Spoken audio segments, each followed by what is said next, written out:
What is going on? We are back in the Cantina. Old Man Logan 76, Avant, and Bob, and this is it, guys. This is the end of 2023, the end of the year. But before we go any further, let's introduce the guests. We have Bowdie and Kate8 Gaming with us. So, folks, starting with the lady, please just introduce Kate. yourself. It's Kate. K8. Kate. Put it together. You said K8. You said K8. It's all right. We love you. So many people say that. It's okay. We love you. Just keep going. At this point. All right, so now I screwed up the intro on that part. All right, so I'll just blame it on I haven't been around. So, well, without further ado, Kate, please introduce yourself. Let everybody know where they can find you, and yeah, and I'm just going to refrain from saying your name for the rest of the show. Keep gaming. I mean, you can normally find me on Twitch, but I was telling you guys it's the first time I've turned on my computer in like 3 weeks, so hasn't been consistent at all. So maybe in the new year, maybe I'll get around to streaming again. Yep. It's always good to have you though, Kate. We appreciate you taking your time, and especially this time of year. I know it's really busy, so we really appreciate it. Yeah, thank you guys for having me. 100%, absolutely. And then we have Bowdie. What is going on, my friend? Now, Bowdie, I got to give a special shout out to because he's that guy that whenever the old man has a fit with technology, he fixes it, and I just continue to feel dumb. And there it is. That's part of my day. So, Bowdie, thank you for joining us. No problem. Hello from the UK. About the stupid hour of the morning over here. And on the same note, man, we appreciate you taking your time out, especially when it's crazy over the other side, hanging out with his brother. Different. No problem at all. So what's up, y'all? It's the New Year's. It's time to party. First off, how was everybody's Christmas?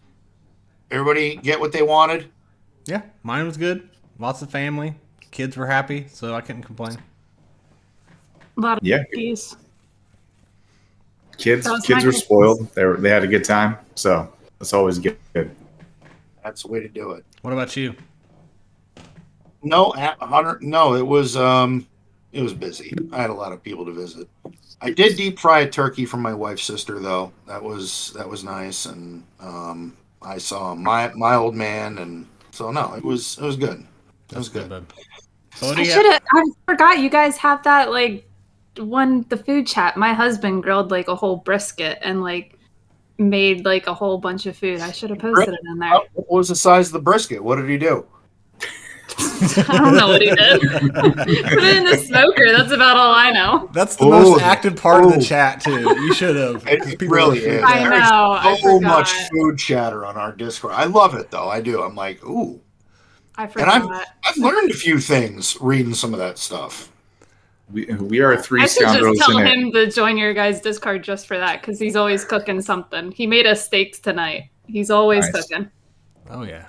Bowdie, do you guys celebrate Christmas over there? How was yours? Yeah, good. I did the cooking for Christmas Day. Did the turkey and all the trimmings. A nice, quiet Christmas. I don't like too much fuss at Christmas. Just like get organised, get the food done, and then just slip into a food coma. Yes, sir. I agree. This is completely random. Good old food coma. Yeah. This is completely random, Bowdie, but do you watch the British Baking Show? Yes, I know it. I love that show. I binge watch it every new season. Do you guys watch it? Where is your fist? Where's the? Yeah. I'm not sure where you're punching Kate right now. I can't punch him. I'm punching Kate. He's right below you. Kate has to punch Bob. Which way is it? That way? Other way. Other way. All right. Thank you for the train punch. Anyways, so this is a SWGOH podcast, so I guess we have to talk about SWGOH. Is that what we have to do? No, we do. So, I thought it was a good idea to kind of review the year. This year is ending. We're starting a new one. So let's just kind of go over a lot of the big things that happened this past year in 2023. And I want to know what your guys' thoughts, the panel on Zori Bliss. Resistance, out of the blue, Resistance character. She was released the 12th of January, 2023. Forgot she was this year. Bob said the same thing off I air. thought she was like last year. Yeah, I thought she was like 2 years old. That surprised me. But she wasn't required for anything. They just released her, and that was it. And gave still her an Omicron and made her annoying. Yeah. The thing is, she's the perfect example of a turd polisher. She took all the worst Resistance characters and gave them a purpose. So all the stuff you had to gear up for Ray, you now had a chance to use. So great character. Yes, I geared her. I think she's R3 or R5. I can't remember. But yeah, I can use the other Resistance now. So I think definitely a tick. In true Bones fashion, she's still 3 stars for me, and I even bought the light side bundle. Yeah, but the fact is, you've only just got the light speed bundle, haven't you? So you didn't have an opportunity to use Resistance before. I like your optimism. I like how you made my slacking sound like it was planned and it was well thought out. Thank you, Bowdie. You should. You should still take her to Gear 11, though, Bones. I do. I think. Yeah. She's good, even at 3 stars. Yeah. Yeah. Like Bowdie, all the whole panel has a point that Zori she just brings a different level to that team that is really. Does she need the Omicron first, though? No. No? She's still the Zeta. I have her on defense without any Omicrons, and she still gets holds. Okay. She's one of those ones, if you have it, cool. If not, still very good. I think, Avant told me that before, and I took her, Gear 8 or something, but I don't have her at 11 yet. She's a staple of my defense. Because I hit the Chirotech wall, and that's when I stopped doing it.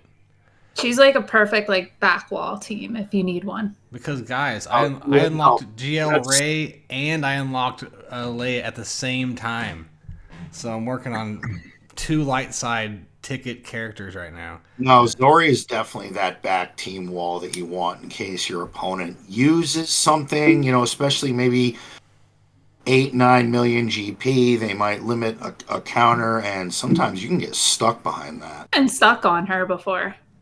Yeah. It's frustrating. It is. So what? And it's one of those teams you start losing to, there's no coming back from. If you lose the turn meter train, you're toast. Yeah. Oh yeah. Because they start going and you're dead.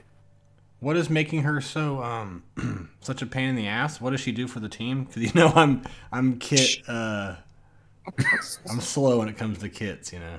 Yeah, you're asking the wrong guy. I mean, I know she. You just wailed out on her and slapped her in there, didn't you? It has to do with Finn lead and exposes. You need Finn lead.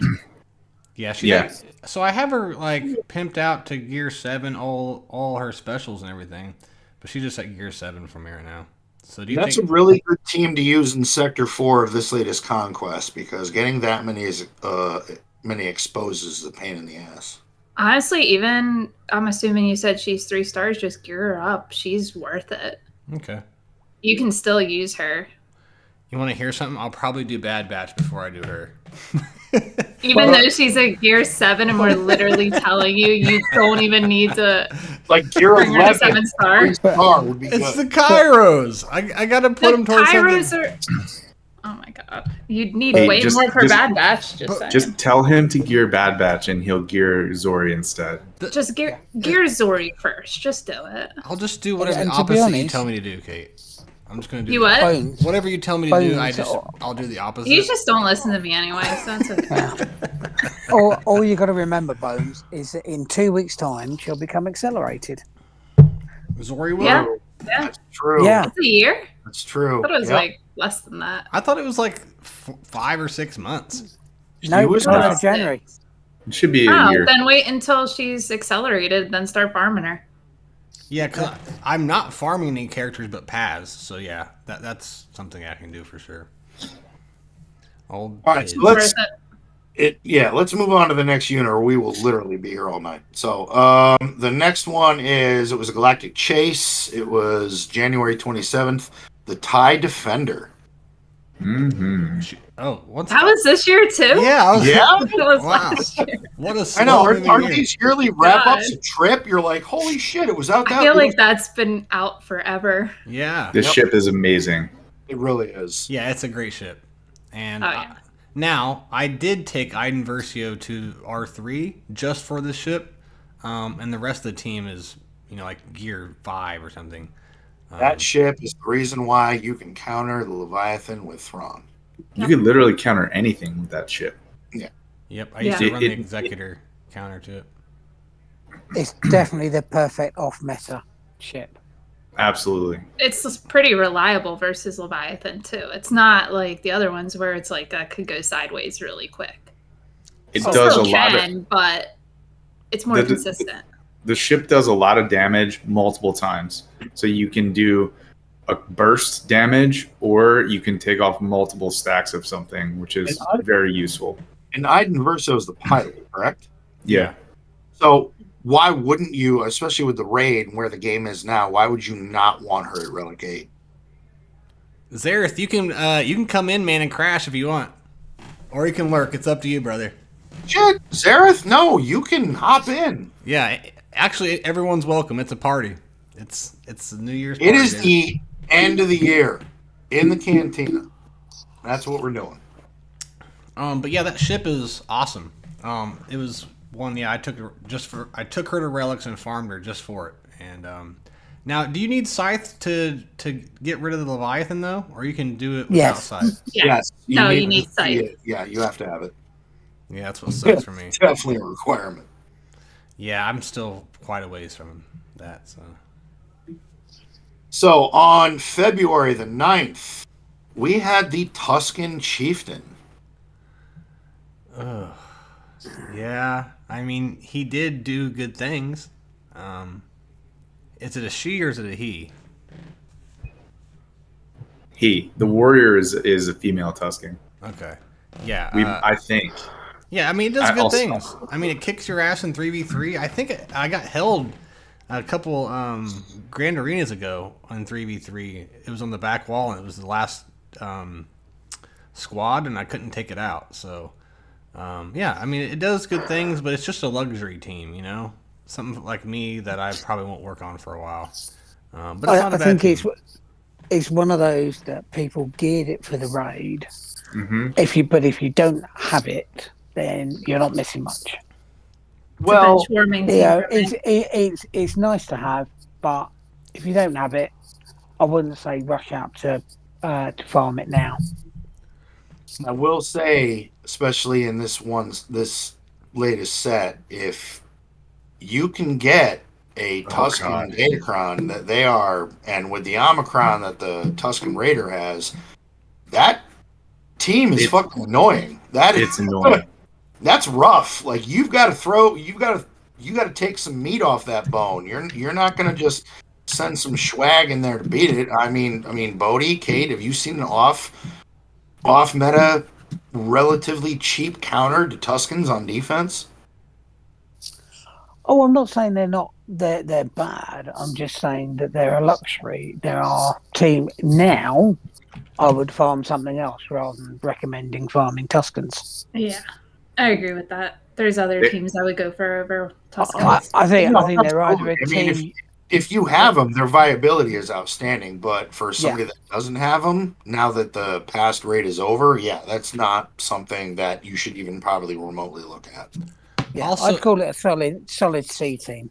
It also has the built-in mechanic of when it takes a drink, it takes forever. So it kind of can cause you to time out on it.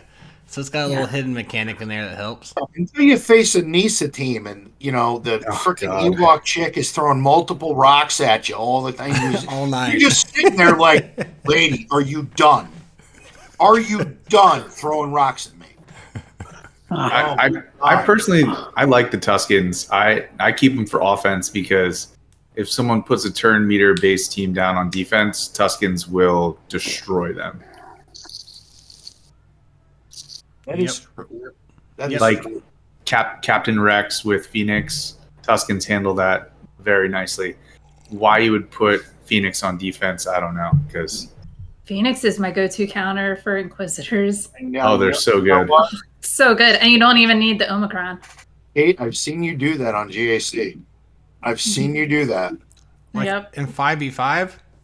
Yeah, 5v5. Yeah. You just take in Phoenix with Captain Rex and no Omicron needed, and you can take out Inquisitors. Yep, I had Captain Rex R7 for Leia, but I had like gear 10 or 11 It's the AOE with the Phoenix. It's Rex's AOE. It just stops all turn meter on every team. But Yeah, you got to keep up with the turn meter, or else once you lose that, can get dicey. Captain Rex is the key to make a lot of turn meter trained teams running. But that team's so good, I bought that pack that came out recently. Was it $10 or $20 to R3? For the Phoenix? Yeah, because I had Cap Rex to R7, and I do not regret that. That was a great buy. All right, so we kind of capped off the Tuskens. The next tune of this past year was on February 23rd. It was the Tusken Warrior. Now, this was a different, brand new to the Tuskens, and goddamn, she's not bad. She makes the Tusken team as annoying as it is. Yeah, what's funny is when Book of Boba Fett came out, I wanted these two really bad. Like, it was one of my most requested characters. But, I don't know, I never got around to farming them. I guess I just had other stuff going on at the time. Now, I think it just depends where your guild was for the crate raid. Yep. That if you were pushing for one of the higher boxes, you geared Tuskens. If, however, you're settling for one of the lower boxes, people didn't touch Tuskens at all. That's mainly why people have geared Tuskens. Yeah. I mean, I was playing in one of the top guilds in the game, and I didn't even have my Tuskens like up to par. They're a luxury team to me. They really are. I took them to R5. I didn't take them to R7. I did get chieftain to R7 though, because when CG did the recent Rise of the Empire update, they put chieftain as a platoon requirement in the Reba sector. So we were trying to fill the platoons, and I was like, hold on, why do we not have this platoon anymore? Did someone leave the guild and we lost this? And then I was like, oh, right. They switched the platoons. Now there's... Gotta read those patch notes. But also, again, remember, when they started in the beginning of 23, when they started doing these Tusken tunes, right after that, what did we see? Shit and Conquest for Tuskens. Yeah. It was the clockwork. Tusken Warrior kills the Yeah. last one. Well, I don't... Skipped. Yeah. I skipped that one like 2 out of 3 conquests. Yep. So this next tune, folks, as someone that played the first game, I was pretty psyched. On the March 9th, we had Stories of Survival 1 with Cal Kestis. Mm-hmm. And wow. And as typical, many of the content creating whales got him. A lot of people started putting him with Ray, and holy shit, he did some work.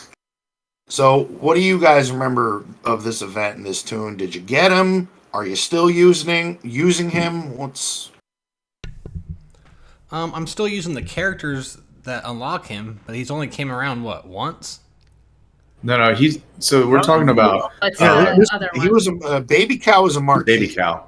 Yeah, Oh, Baby okay, Cow. okay, I got you. Yeah, I have him. Yeah, I love him. You can put him in all kinds of places with Ray. Dude, if you see him with a Ray team, ooh, good luck with Starkiller, because it most likely won't happen. Yeah, obviously you want him with Malicos now. I actually have that team as well. It's probably my second favorite team in the entire game. It's just a blast to play with. It really is. It's so fun. But It really is. He's actually very versatile, which is always good in this game to get a character like that. to get that much value. But yeah, I love him. I absolutely love him. I use that Malkos team all the time. Yeah, I mean, Baby Cal is sort of like one of the backbones of the unaligned force user teams. The only disappointment is that he really wasn't any use unlocking Zepho. He was just atrocious there. Bodhi, were you ever able to beat that mission with Seer and Baby Cal? I didn't, but other people in my guild did. But it was very, very hit and miss. Yeah. It was possible, but you needed good RNG. Yeah. And I think it would have been, there was just too much RNG involved. It would have been better if it was more 50-50, then people might have geared Cal more and opened Zepho earlier. But it just got so that everybody just said, no, ignore it. And wait for Jedi Cal. Kate, what do you think about old Cal? I mean, when he first came out, everybody was using him with Ray, which was great. You still can use him with Ray. I think he's more valuable now on an unaligned force user team because of Malakos.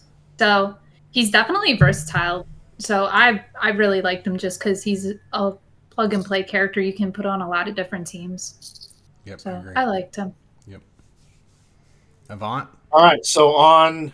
I want to hear what Avant thought about the Baby Oh, my Cal. bad. That's right. My bad, Avant. What did you think of Baby Cal?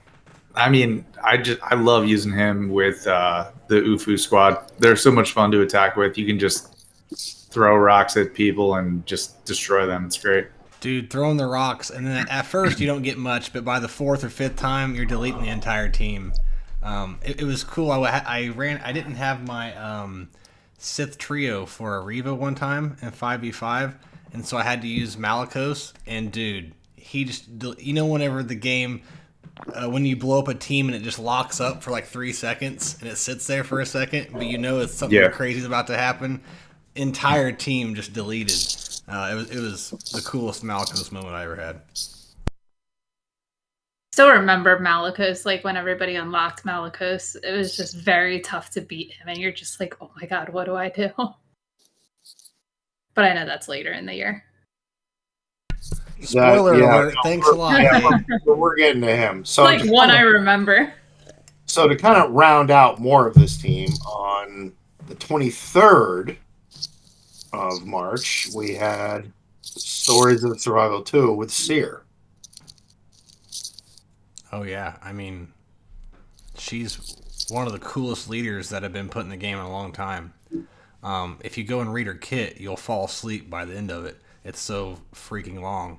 It is a novel. Yeah, it's a good thing because there's a lot of awesome stuff going on, and it just brought kind of a new type of team and everything. Like, she's just awesome, man.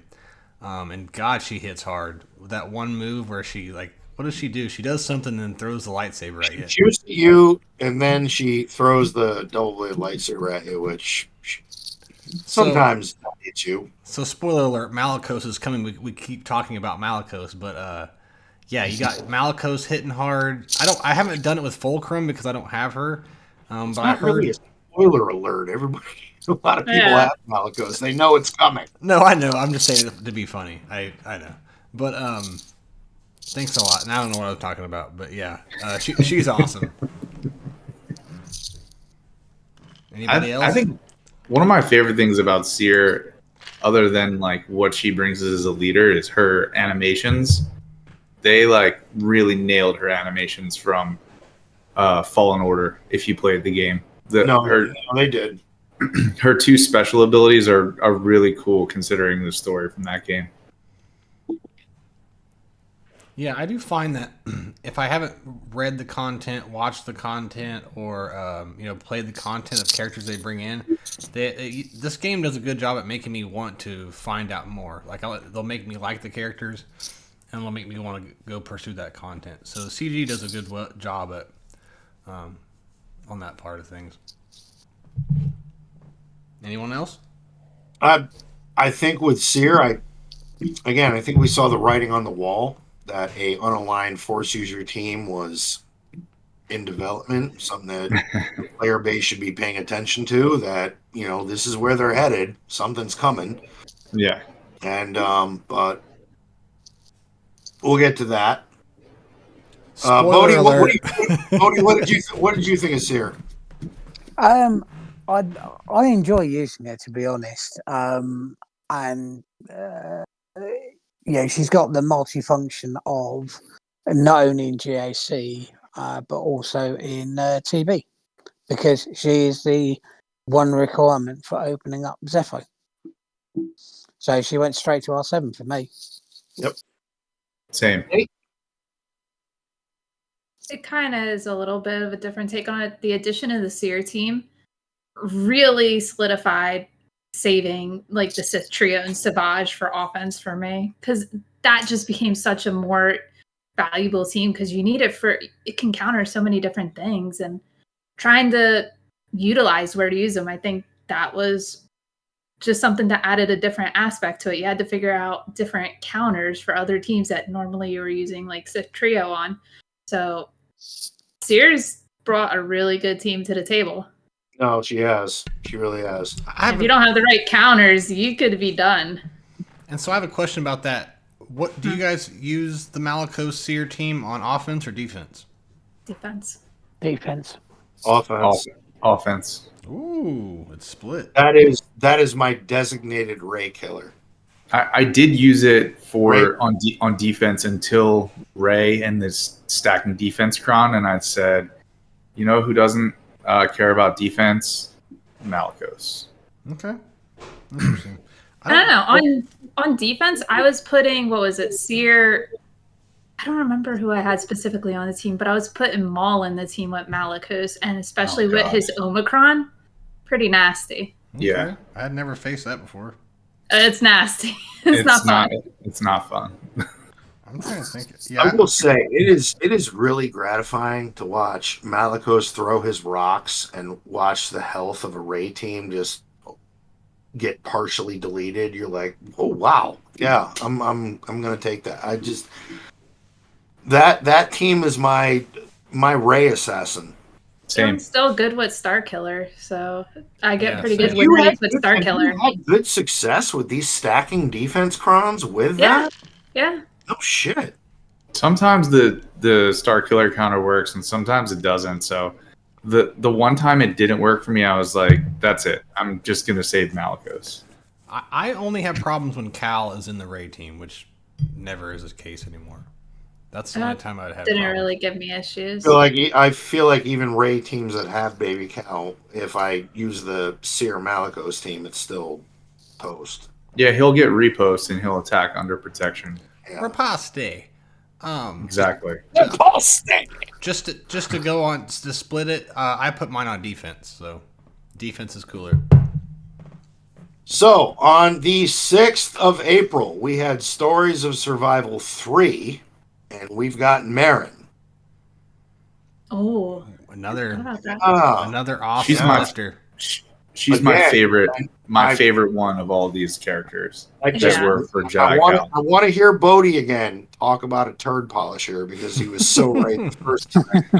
I just want Bowdie to start off this one. Bowdie, what do you think about Marin? So I do like Marin, but she's only sat at R1. I haven't really brought her up any further. I do plan on getting it to R7 at some point. She just hasn't made the cut this year. That means she sucks. Get her out of here. No, she doesn't suck. It's just doesn't. the problem is that the rest of the Night Sisters were a lot of them were sort of R11 or so Gear 11 or Gear 12, and therefore, if you really want to invest in Merrin, you've also got to invest in the rest of the Night Sisters. Right. And They have that's to a all go to long-term. 7. Yeah, and that's the big problem. Because it's not like Zori, where the rest of the team was already in relics. A lot of people's Night Sisters were G12. So Bowdie, yeah. So before Marin, all yours were Gear 12.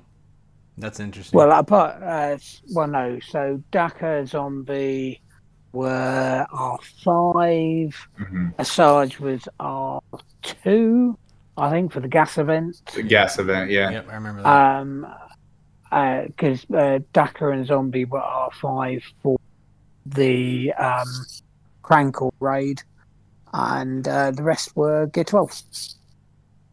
But I'll bring them up this year. Night Sisters is on my list of teams to bring up for both the assault battle and for the special mission.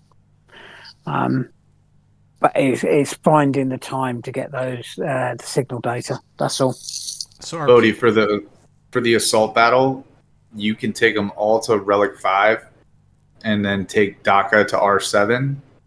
And with the right mods, you can 3-star that assault battle. with the right but if ritual you're gonna do it, and on the, if when you're the gonna moon do is it, full. get It's them all actually to not us- bad if us- you have it. Yeah, I did it. It took us a few tries to like get the right turn order and turn meter with Sidious phase, and then once you beat Sidious, it's easy. I want my Darth Sidious to grow up to be the assault battle Darth Sidious. Dude, So does everybody else. the worst thing about the assault battles is like you kick ass for 7 rounds and you get to the 8th round and they just destroy you and Yeah. you're sitting there for what 30 minutes at least trying to get there. Yeah, but when you No, 3-star, no. when you 3-star, it feels good though. No, the fact is, if you're bringing up all your Night Sisters to R5, you may as well get them up to R7, and then you start getting the currency from the special mission, and that's a payoff that happens every Yeah. single TB. He's right. He's right. Are people? I know there's a new Bushcron. Without that, are people still able to take out the Jabba minions and clean up after that, or is that a thing anymore? You know what? There have been so many GACs where I would double tap Jabba, and the Night Sisters were key, and Marin was the team that allowed you to do it. Mm-hmm. Are people without the Bushcron? Are people still doing that? I don't remember. Or did you need a Datacron? With the Bushcron now, no, I don't No. think Night Sisters are doing shit against Jabba. No, It's just no. Without the Bushcron, are you still able to do that? I can't remember if you needed a Datacron or not to be able to pull that off. I think with the Bauschkron, they regain health and protection, and they can cleanse plague. Correct me if I'm wrong, but I feel like they with heal. the Bushcron, for every detonated thermal detonator, it's like, oh fuck, Bowdie, is it like 5% health and protection? I think so. Yeah, something ridiculous. So, I mean, and that'll stop the plague, which is the key to that counter. It does, and it just it kills it. But Yeah. when the Bushcron goes away, Night Sisters are back on the menu, boys. Well, we'll see. no. Datacrons have a lot to do with that. I So- Are you listening honest, to me? I I'm saying I still without don't the even Bushcron. use. No, but even then, like I personally still don't really use a full Night Sister team. There's only one counter like that I use them for in Territory War. That I don't use them in GAC. I use Daka, Zombie, and maybe Marin with whoever I'm trying to take out. I don't use a full Night Sister team. That's the only like disappointment I would say for me. Same. Is that why don't you use the whole team? There's no point. I can use Daka, Zombie, Marin are better used other places than with a full Night Sister team. You know what's sad is I have 4 relicked up Night Sisters, including Marin, but not the Zombie. And yes, Zombie doesn't need to be relic. Zombie's there to die. Bones is still running the paper zombie. Yep. Ah. I'm stuck in 2017. I know. If I could unrelic my Night Sister zombie right now, I would. Really? Put the So fucker, I'd put the fucker back to 5 in a heartbeat. Huh. So that still Alright. works then. Okay. Yeah. I thought You're they using nerfed that. I thought that was a nerfed thing. No. Okay. That still works. All right. Still Alright, works so- actually on a lot of different teams. I'll have to gear up a bit then. yeah, I have to say, Zombie is, for my mind, the worst designed character in the game ever. because they made it so the more you geared her, the worse she got. That's just bad design. Or is it good for us free-to-play people? Would you rather her have been like B1 with just like a swarm of zombies? Yeah, I think there would have been better way. Unfortunately, I don't think they foresaw when they added things like relic levels and stuff like that. Just what the player base was going to do with it. In a Marin team, you want Zombie to die often. Like, you want to give Zombie shit mods. Like, you just want Zombie to die. And Marin gets stronger. That's what made that team so good. Like, my fucking Night Sister Zombie is Relic 7. I'm annoyed. Wish I didn't do it. Even then, you don't even need Marin for a lot of the counters. You could just use Daka and Zombie and you're fine. That is true. So that's disappointing. It is. So here we go. Another potential turd polisher. On the 27th of April, we had Stories of Survival 4 with Tarful. Tarful. Before we go around, wait. With what Kate just said, we got to give her first dibs on Tarful. I was going to say, everyone say where your Tarful is right now. Oh, shit. R5 for the event, I think. Mine's gear 12. Gear 12. I think R1. All I want to say is that I had all the Leia marquees done before I had Tarful done. I think my Tarful's Relic 7. Look, Tarful with the Tarful Kron was actually pretty good, and I played that on defense a lot, and it actually got some pretty decent holds. That team was fairly annoying. I will agree. When we had Krons for Wookiees, every now and again I get a hold. Now he's not that great without the Kron, but I mean, he's not great just because. Well, the issue with the team is you ideally want a full Wookiee team, but if you do that, you'd be taking away Chupio, Chewie. Like there's the Wookiees there you don't want to take away. But then the Wookiees that are left, like a lot of people don't want to gear up, like Clone Wars Chewie. But Kate, the biggest issue with the Wookiee team was Zalbar. No, Bad Batch beats it. So then here's the other part. Bad Batch. Bob, did you hear that? A lot of teams. Did you hear me? You heard that, right? You heard that, right? Bad Batch beats a lot of teams. That's why I hate it. So much more valuable on offense. Just saying. Fucking and Slacker too. Before I had Slacker, those are the two biggest counters: Bad Batch and Slacker. But I got him now, so. No, my Tarful's Relic 5. But let's face it, of the 4 requirements, this is absolutely the worst requirement. Yeah. As a character. You think worse than Saul? Oh, yeah, no, never mind. Yeah. Oh. I don't know. Answer the where is your defense a couple times recently, and he's been a pain in the butt to go against. Well, the Saul Datacron is what makes Saul good. Well, also, old man can't talk shit. He told me he puts it on the back of his GAC defense. So Saul is good in GAC, especially backwall team. Yeah. And don't forget, there will always be more opportunities for something like a Rebel Cron than there will be a Wookiee Cron. I'm telling you, that what is it? Over a certain amount of health, damage you receive is reduced by 50%. And that's a Rebel Cron. That's nasty. No. And Saul's Omicron makes him good. I've not one time used him, so who do you guys put with him? Like the Wedge and Biggs and leftovers? Or who do you put with him? I don't use All right, so we're now talking about Saw Gerrera, Oh, right? shit. Yeah. Sorry, I'm sorry, guys. Yeah. No, it's cool because he was released on the 4th of May. Was he the next one? All right. Yeah. He was. Okay. All right, well, we're going into him then. We're done with Tarful. We were all kind of like, fucking Wookiee. He was good with a Cron, but he sucks. So now we're on Saw Gerrera, and I feel like this conversation shouldn't go much farther than that either. Saul is in my he's in my favorites list right now. I'm going to take him from Gear 12 to Relics. Yeah, I think I'm going to too. I think he got a lot of flack, just like Lord Failure gets, but he's not that as bad as what people give him. I mean, ultimately, you'll want him at Relic 7 anyway, but for the But that's mission and probably long TV. term. The Yep. mission is a pain in the fucking ass. You have to put 5s, Captain Rex in that fucking team. And Drogon, right? And Drogon. That is an Yeah. expensive fucking sector. Okay, but Yep, before we move on, what team are you guys putting with him and Gak? Saw Gerrera? Yeah.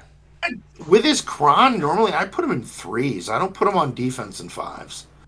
3s? That's right, I've seen him like Cara Dune and yeah, I was gonna say one of the Cara Hans. Dune and yeah, One of the Hans. I forget which one. I've And it's given me I've done- issues. I've done Stormtrooper Han. That's gotten a hole or two. It's given me issues, especially if you don't know how to handle it.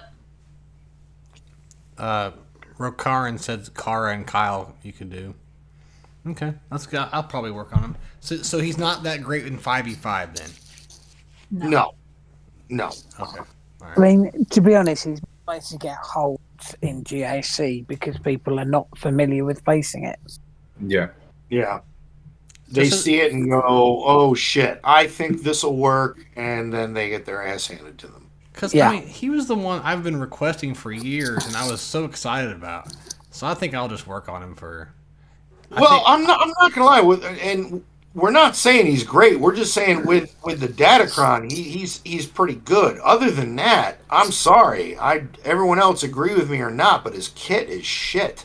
He's So he's not just- a character at the top of my list. No, He's not. just a terrorist, you guys. I He's think just you a guys have terrorist. talked me into putting him above Bad Batch and Zori Yeah, Bliss. fuck, Thank you he's guys. just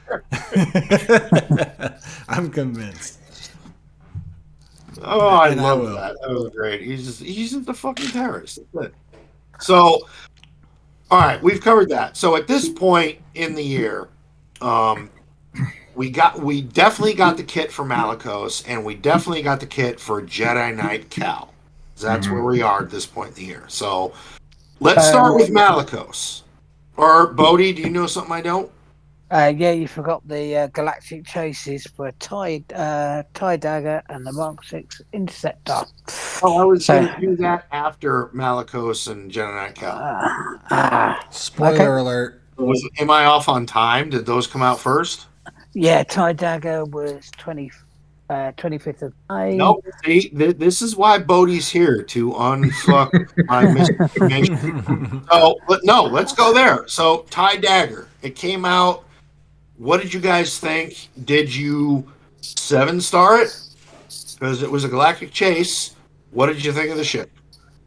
As soon as people So- started calling it the Thai Dorito, I was in. That's all I needed to hear.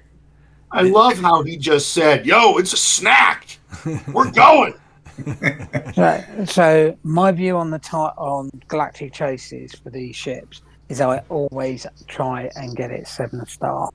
Yeah. The main Yep. the main reason is I don't want to farm hard nose on fleet because I'd rather be farming things like med packs and syringes and stuff like that for the G12 pieces.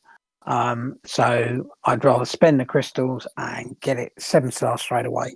That's always been my philosophy on these galactic chases. And to be honest, I think the galactic chases economically. I mean, I know there's free to play and there's people that don't spend that much, but if you just spend the crystals to do the galactic chase, you actually make out in the long run.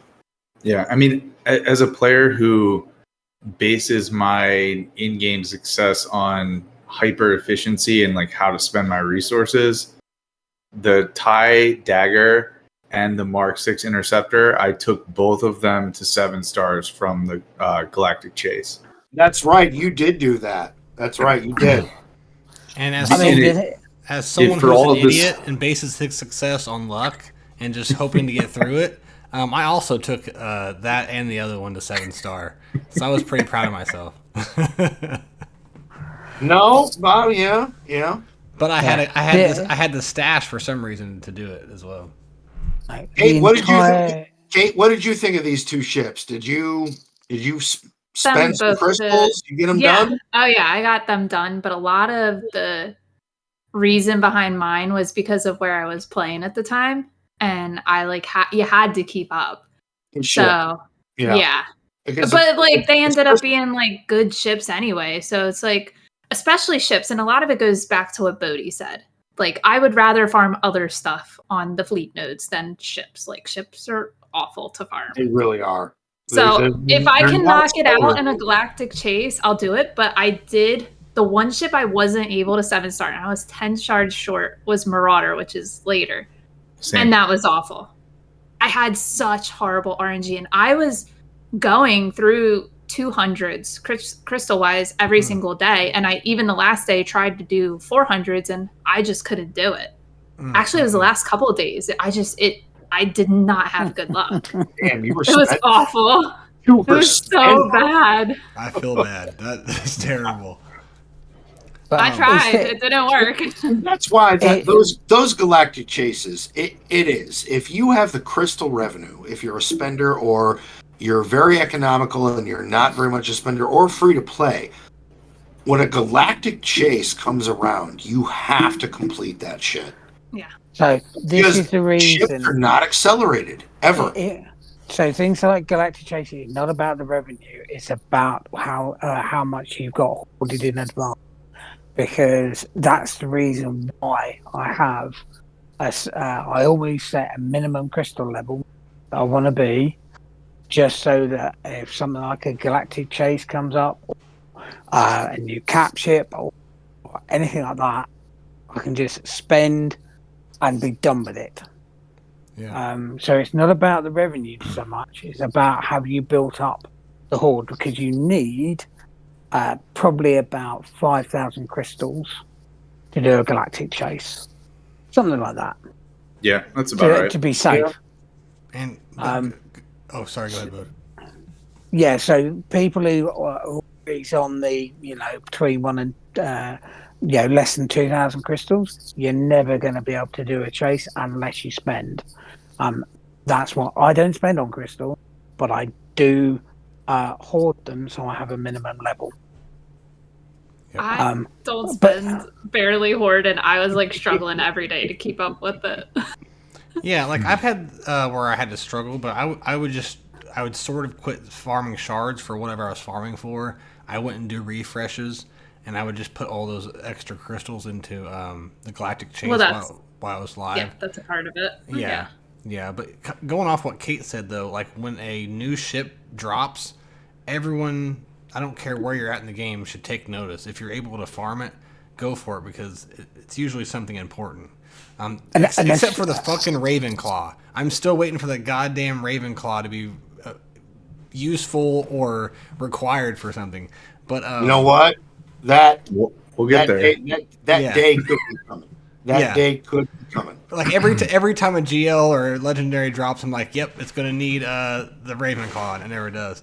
But yeah, there's not that many ships, so anytime a ship drops or something, especially nowadays, they usually have some kind of use. And yeah, but what you got to remember, it's not just that it's a ship; it's the time of year, because those were dropping at around the time you're thinking there's a new cap ship going to be dropping at some point. Chances are these are going to be involved.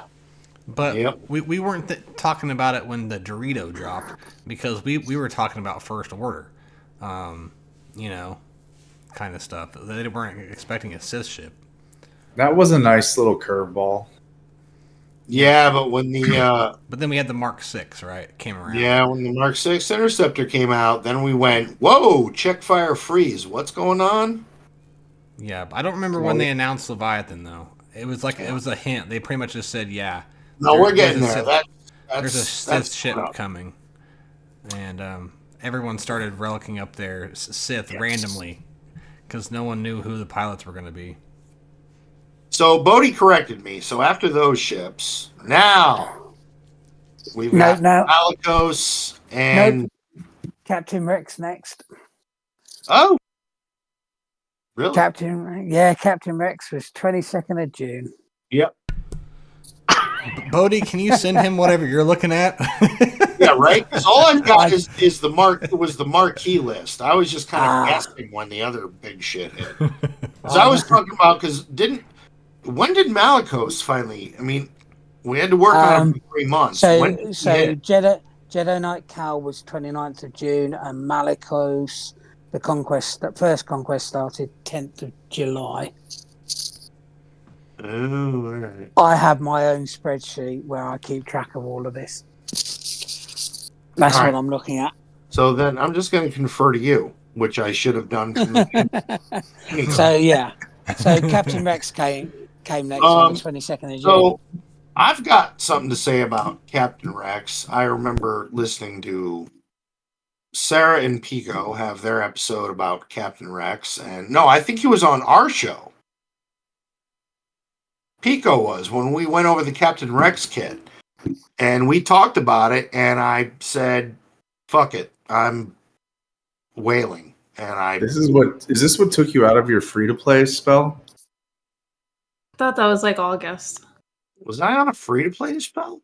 You were. Did you Yeah, black that out? You don't remember? It was He a must month. have blocked that out. Or he was spending and was telling us he was free to play. Well, The last time I hung out with you guys, you were freaking out because you couldn't spend on whatever it was. Yeah, but you're right. I feel like it was around October or something when he did that, though. yeah, I thought it was like August. Yeah, I around that wailed time. on Captain Rex and put him right to Relic 7. It must have been after that then. It might have been right after. And I feel like, weren't you kind of predicting a Captain Rex, Logan? I feel like you were predicting him a little bit too, coming. And then he dropped. I think I mentioned something about it, and then it was just in passing. It wasn't I thought you were like, oh, they're going to drop an indoor Rex. Or maybe that's what the community was thinking. I don't know. But I think I mentioned the Endor Rex where he had the camo and all that. But, yeah, folks, Captain Rex drops, and he is amazing. he immediately made a splash. He was sick. So, I thought he was awesome. I was farming him too right when he dropped and everything, free to play, and just what he can do even with like a non-relic, like what you guys were talking about with Zori. I have an alt with a relic Phoenix, but like a gear 8 Rex, and he just destroys an arena. He destroys in every mode I'm in right now, and I'm level 85, and I just wreck grand arenas and everything else with him. He is so crazy, and they do so many assists and counterattacks, and I don't know what the hell's going on, but it's pretty awesome to watch. So he's probably one of my favorite characters that released this year, and he's just cool looking, a cool character, and amazing kit. Yes, another turd polisher, but my God, he makes them. I guess you can't say in-game, but if all in-game people are using him, then yeah, he turns one of the worst teams in the game into an in-game team. So definitely one of my favorite. I think the best thing about Captain Rex is, yes, he was the turd polisher for the Phoenix, which is great. He's also then the requirement for Leia. Yep. He's also sort of very useful in the new raid, and he's a key part of the special mission on Zepho, and therefore he will have a constant use. So relicking him up is never going to be wasted. It's a really good investment to have. Yeah, he's usable in a lot of different game modes, which makes gearing the character up more enjoyable because you get to use him more than once, right? Yep, and you'll use him in Conquest for stuff like days and things like that. So no, he's really he's absolutely an all-around character for every aspect in the game. Like there's really nowhere you can't use him. I also like that his Omicron was like the start of CG not doing 5v5 and 3v3 Omicrons, because his Omicron had 5v5 stipulations and 3v3 stipulations, right? In 5v5, he boosts Phoenix. In 3v3, he boosts clones. So it gives you utility in both, because I look at characters like Afra, and I don't want to give her all of her Omicrons because it doesn't work in all versions of GAC, which just annoys me. Yeah. Yeah. Anything else to say about him? I mean, Rex was one of my favorite characters, like, regardless of all this. Like, whenever people ask me, like, who's your favorite Star Wars character, like, other than the obvious ones, Rex is always at the top of my list. So there was, like, no question I was going to gear up Rex. But to be able to use the helmet, to be able to use the Phoenix and Rex versus, like, Reveletta Inquisitors, that's massive. Yeah. Like, It really is. that's huge. No, And you really don't even need the Omicron to use it. Like, that's insane. Yeah. So, if anything, I think Rex is probably at the top of my list for one of the best characters released this year. That was a marquee. And I feel like it's sentimental for most of the community because Phoenix is one of the first teams you farm when you start out your account. I mean, a lot of us that have been around for 8 years, maybe not necessarily, but it's the team that it's the go-to beginner team when you're first starting out because it unlocks so many things and the synergy and everything. So, yeah. No, Rex is definitely Captain Rex is definitely on the MVP of one of the best tunes that came out this past year. 100%. Yeah. There's another one coming up that I think could possibly rival it, but Captain Rex is up there. He's up there. And we all know which Ewok he's referring to. All right. All right, Bowdie. So, fuck my list. What's next? So that'll be Jedi Knight Cal. Oh, well, I'm going to start this off and saying I wasn't ready and I missed and didn't get it and saw what he could do and then kicked myself for it. But I do have him now. He does what I want him to do. His kit is pretty nasty. What is everybody else? What do you got? Well, I don't have him. I'm still waiting. He's only came around twice total, right? Yeah. Yep. Yeah. And like I said He'll earlier, be back soon. I had the effing marquees done for Leia before I had Tarful done. And if I would have had Tarful done, I would have been able to get him. So I'm still waiting on him. But I have played him on my other account that I have for Grand Arena. He's awesome. He's complicated. It took me a while to figure out what the hell I'm doing with him. That's for sure. But once you start figuring him out, he's cool, man. He's got the Annihilate.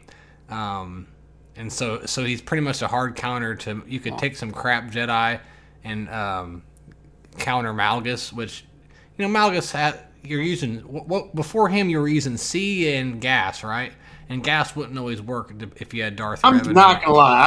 I was either using gas or C. Yeah. To deal with the Malgus team. And Now that I have Jedi Cal, options have opened. I have a lot more options now. And depending on how the board looks. And you can also somewhat counter GL Leia, right, with him as well. JML and. That counter is not very good. Once the Drogon Kron is gone, probably, but with the Drogon Kron, no. Yeah. Okay. What are you going to say, Bowdie?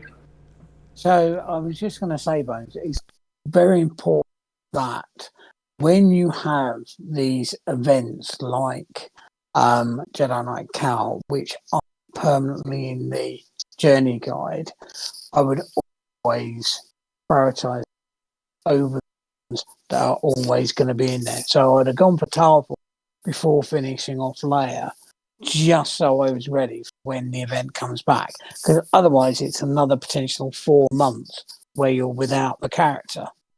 So these events. So like the recent one for Bo-Katan, absolutely be going.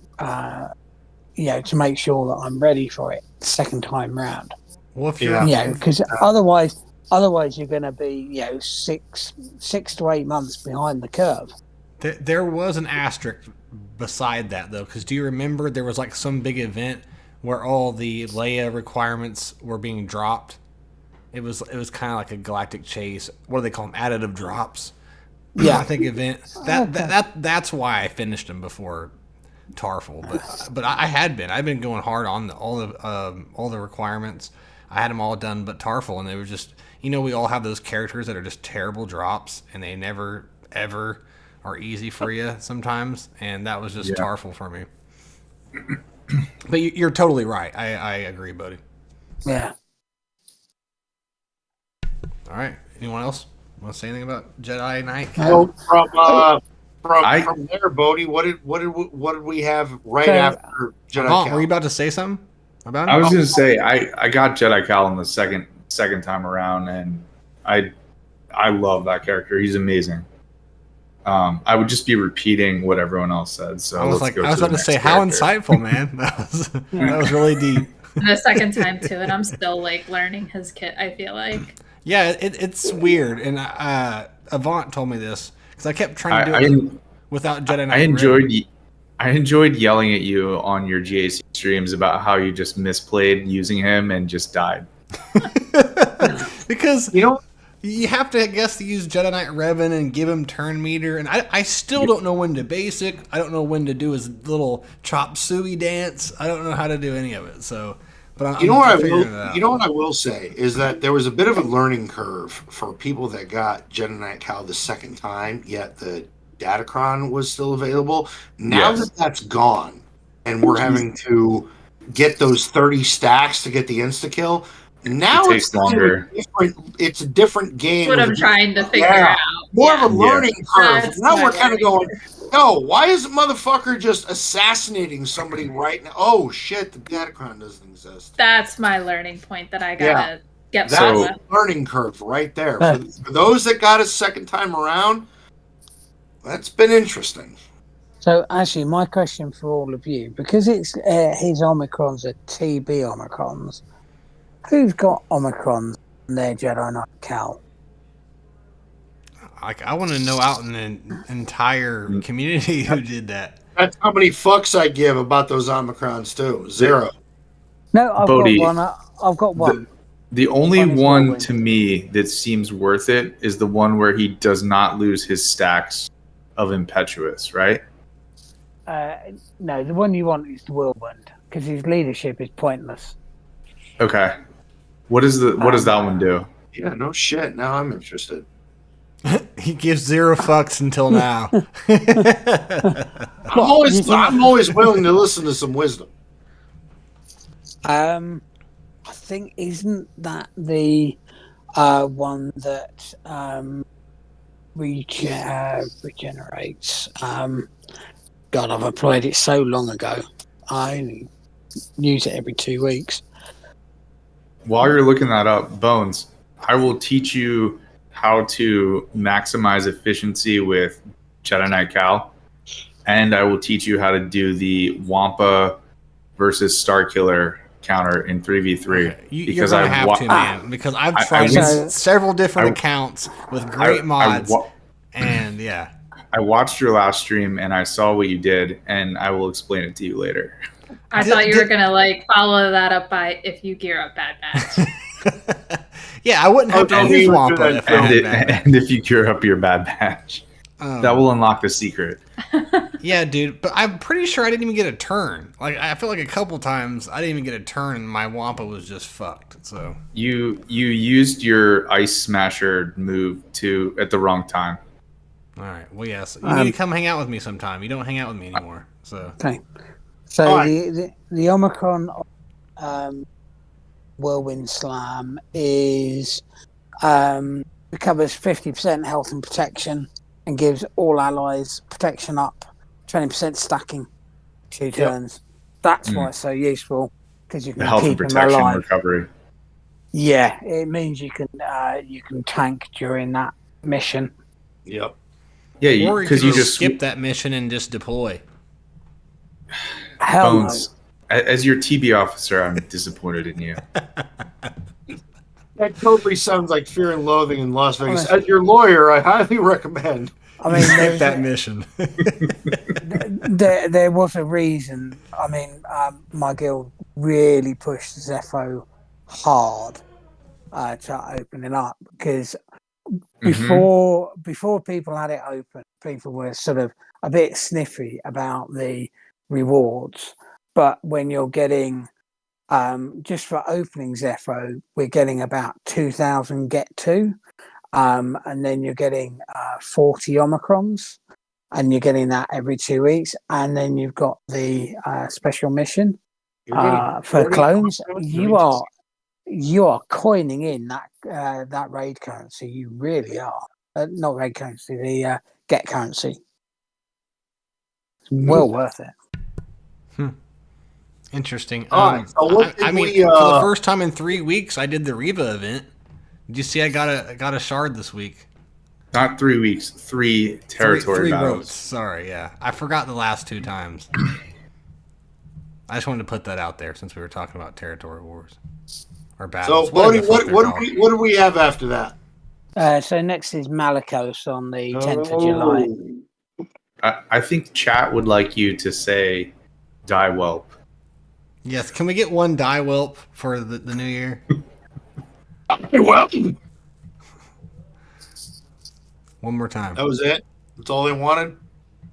Oh, it came up earlier in the chat. Someone wanted you to say die whelp. They were laughing about it. Hey, well, Oh, it was 3 brothers. 3 brothers.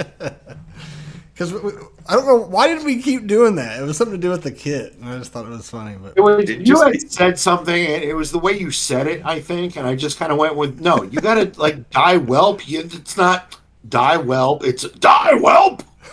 And everyone was like, holy shit, that's funny for some reason. And there it is. there we go.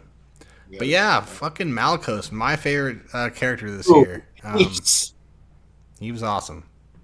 Oh my god. I'm not gonna lie, I read that kit and I just said to myself, holy shit, this is going to be game changing. This is going to be absolutely nasty. His kit was the sequel novel to Seer Agenda's novel.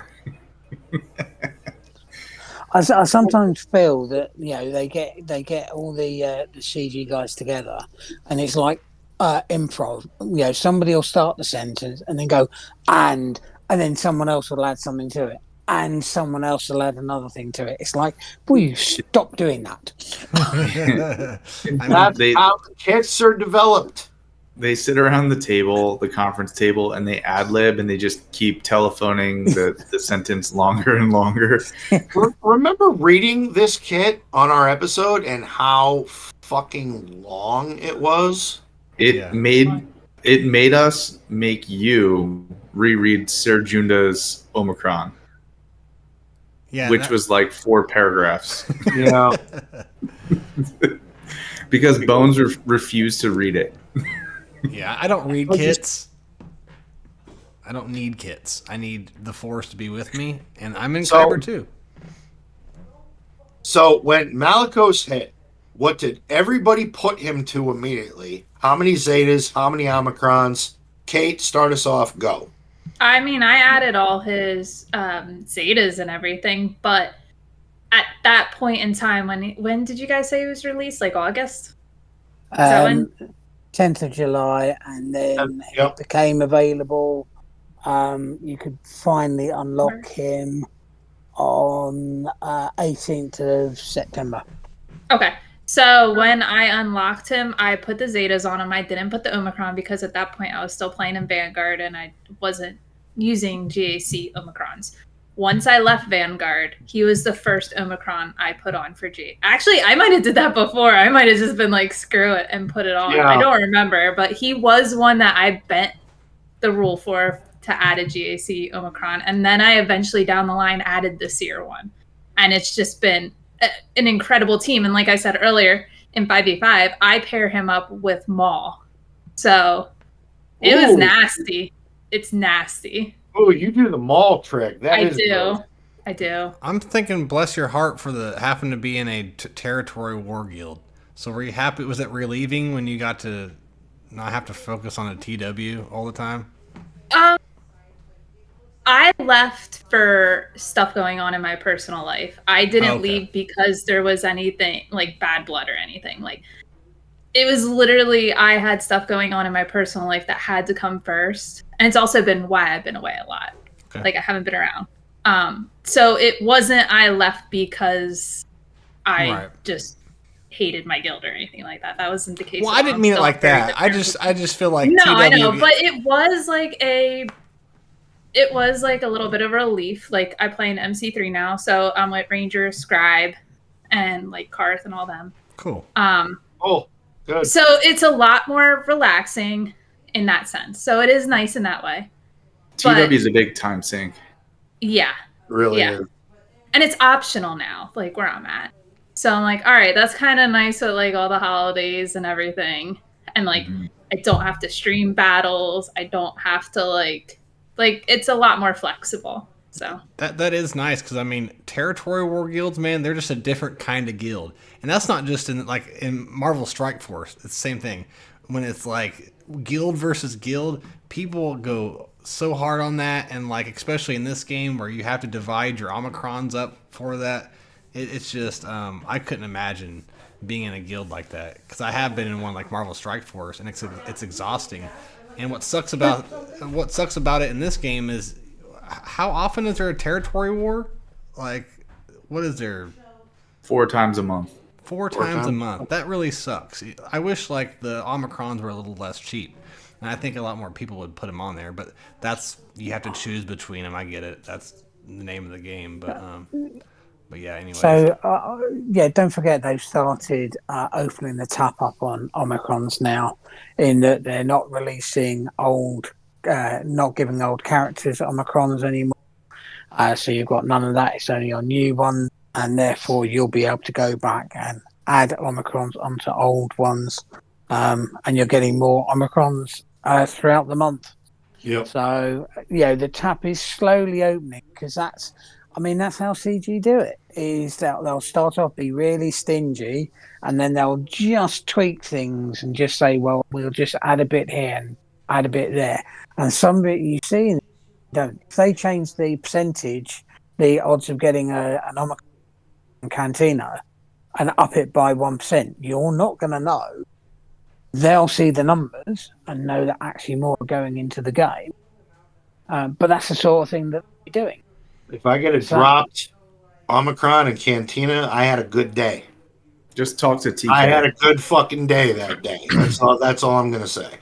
Dude, so people are so proud of that. Like in the Facebook groups, they get one, and there's like hundreds of people that will post their one. Like people are very proud of that. So Bowdie, correct me if I'm wrong. The next one is July 13th. Princess Nisa. Did anyone have anything to say about Malicos? Because we didn't talk about him at all, and he was the coolest. Talked about Malicos like all throughout the episode. All right, you're right. We did. You're right. I think we get it. Yeah. The only thing I'll add, we're going to be on 2023 till 2024. We got to move on. I took my Malicos to Relic 7 and gave him all his Zetas, and I gave him 2 of his Omicrons, and I recently gave him his 3rd one, and it was worth it. Yeah, I did the same, but I gave him all 3 right from the get-go just because I knew how badass he was going to be. I'm Relic 4, but I'll take him to 8 soon. No, I just thought he was cool, and I was like, fuck it, I'm giving him all 3. We're going all in.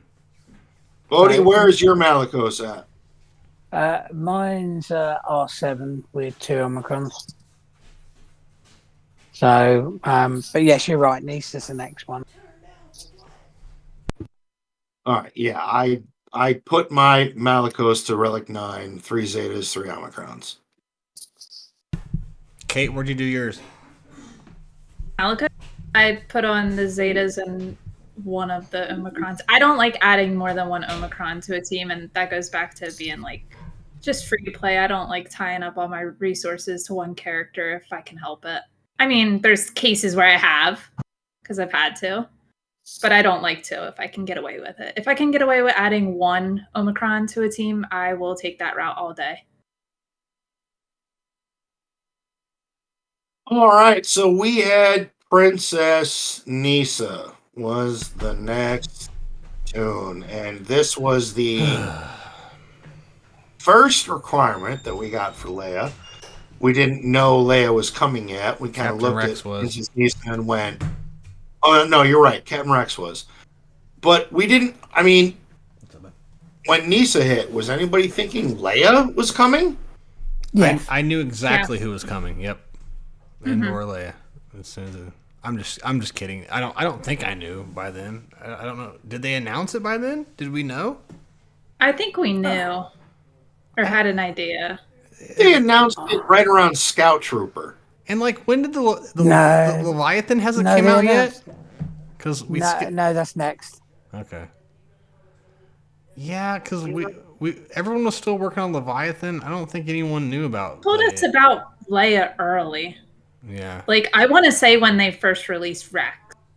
Rokarin Like, it in the was chat said that early. they told us about her when Rex came out. So. Oh, Yeah, okay. it was early. I remember that. I don't remember. I really don't. Okay. I mean, let's be honest. Pretty much everybody guessed Leia was going to be the GL for 2023 anyway. So Yeah, that was something a lot of us guessed. Yeah. But yeah, with her, it just pissed me off because I could think of so many other cool, obscure characters, and I'm sure she's cute. She murders better than all the other bears, but you know, she made a crappy team not that much better. They are fun, I get it, and I've messed around with them a little bit, and she'll knock the shit out of you with some rocks and stuff. But where's Teak, man? Where's the methed out Ewok that we all love? And That's coming in what we think is coming for the next of the new year. So, Teak? So Teak's coming, and the rest of the Ewok caravan of courage? you're going to say that. That's going to be your thing. That wasn't in my picks. That was what you said. But anyways, let's hear what I gotta go ahead. So the big problem with Nisa, though, let's be honest, is the animations. No, In that Jesus. when they give the art department instructions, people should only give them the code so they can do animations in 1x speed. When you play, because that way, when you put it to 4x, you don't have to watch them. Repeatedly throw rocks for half an hour. I mean, you're likely to time out before you finish your first round of attacks. It's ridiculous.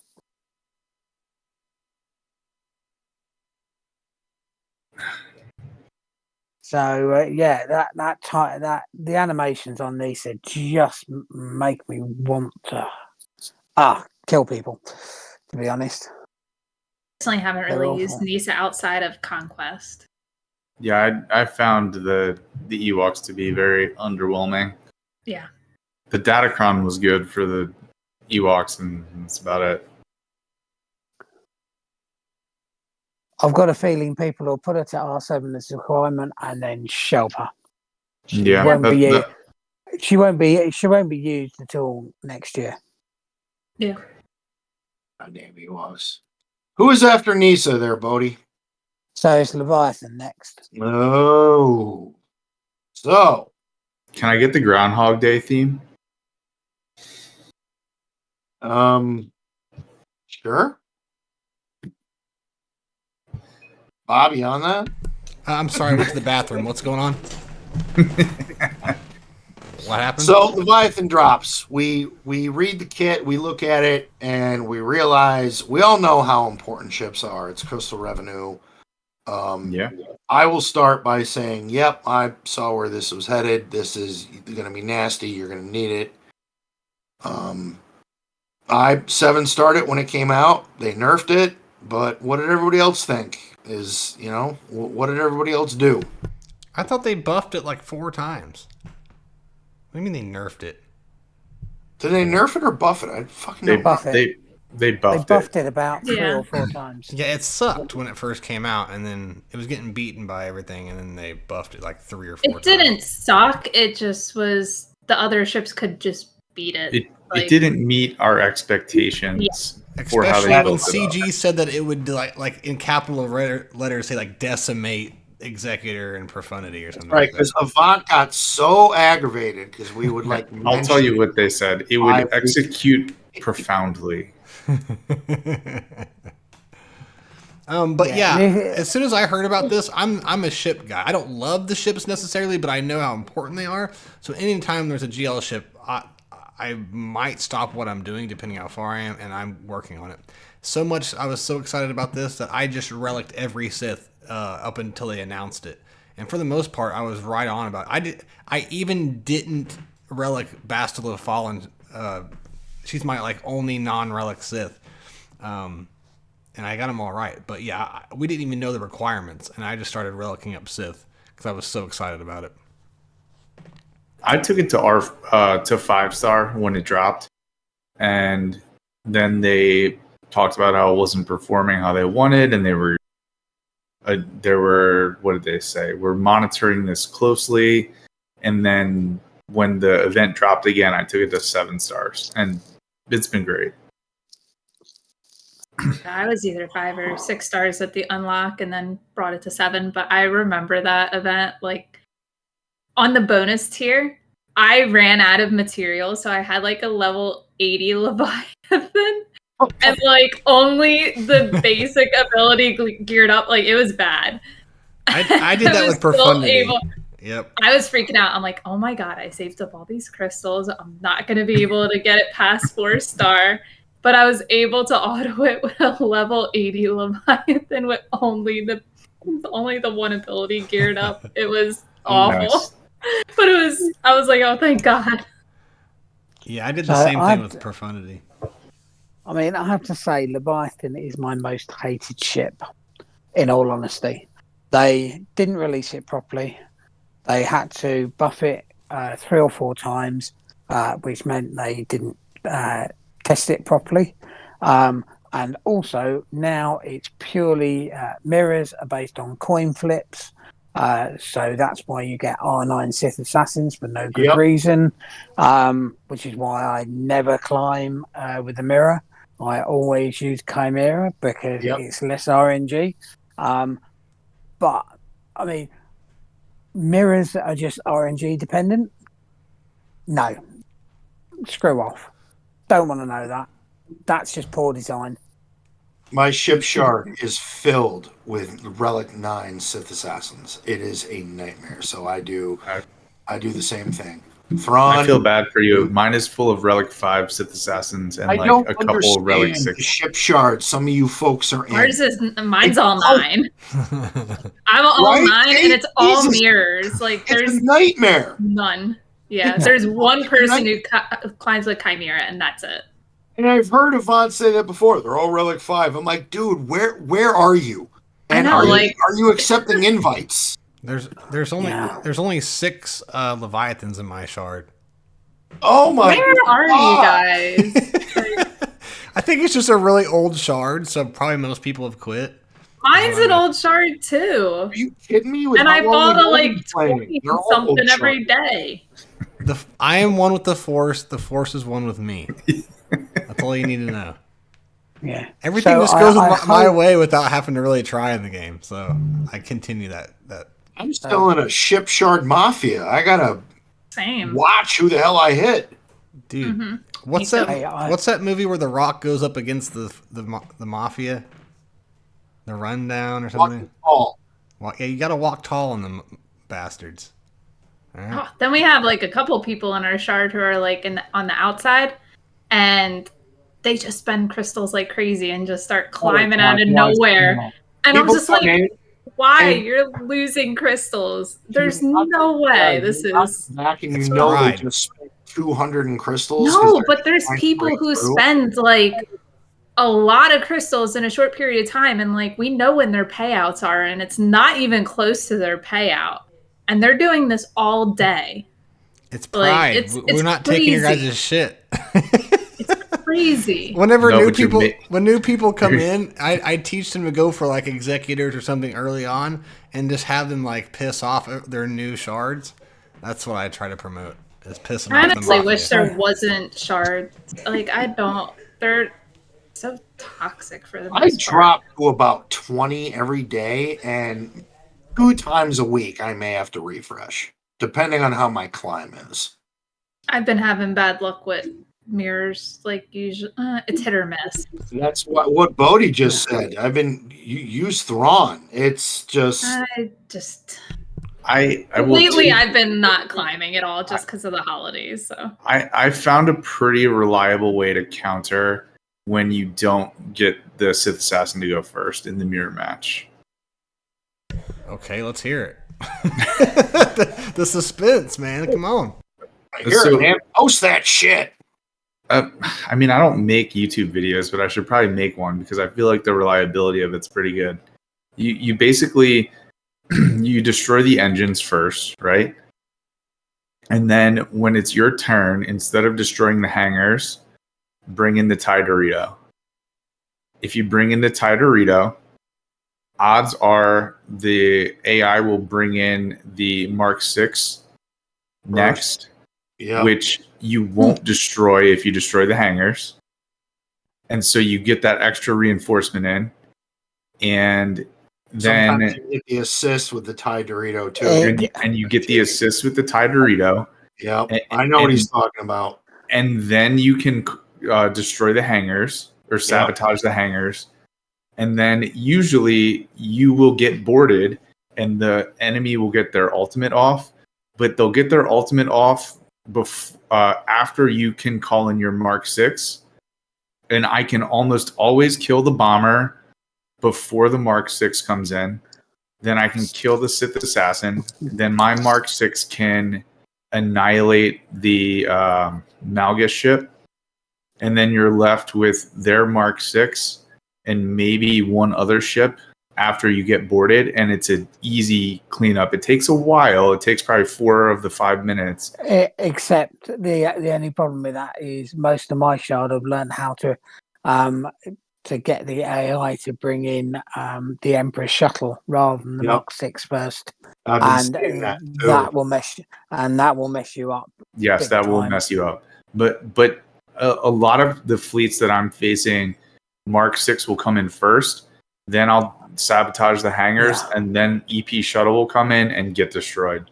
Dude, my fucking ship shard is the Gestapo. I'm not like, it's a fucking nightmare to do. That sounds horrible. I don't fall but to maybe 4 or 5, and I'll waste 3 or 4 refreshes just trying to get to first from number 4 because the mirror matches won't work. There are several people in my shard that are committed to getting their 400 daily. Oh, yeah. Mine too. It is. You got to be careful. All right. See, so, Bowdie, I've got the easy way of dealing with shard mafias. I run both of mine. When you run it, you set the rules. Nice and easy. Don Corleone, Godfather. I was going to say, he's the guy. You know the guy, right? No. So, he knows the guy. Huh?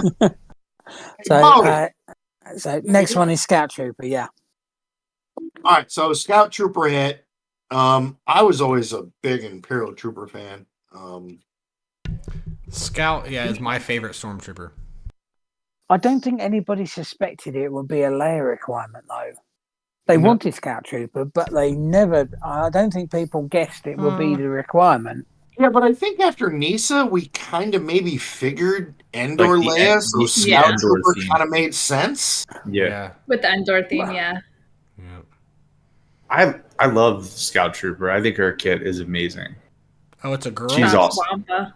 Yeah, Scout Trooper's a female. Is Wampa a girl or a guy? Unknown. Wampa's a Wampa. Yeah, it's just a but Wampa. Scout stops the Wampa counter. It does. For the most part, it does. It took a little while, I feel like, for people to figure that out. Oh, yeah. Because even after it came out for a while, I would look at my history and go, you tried the Wampa. Are you not paying attention?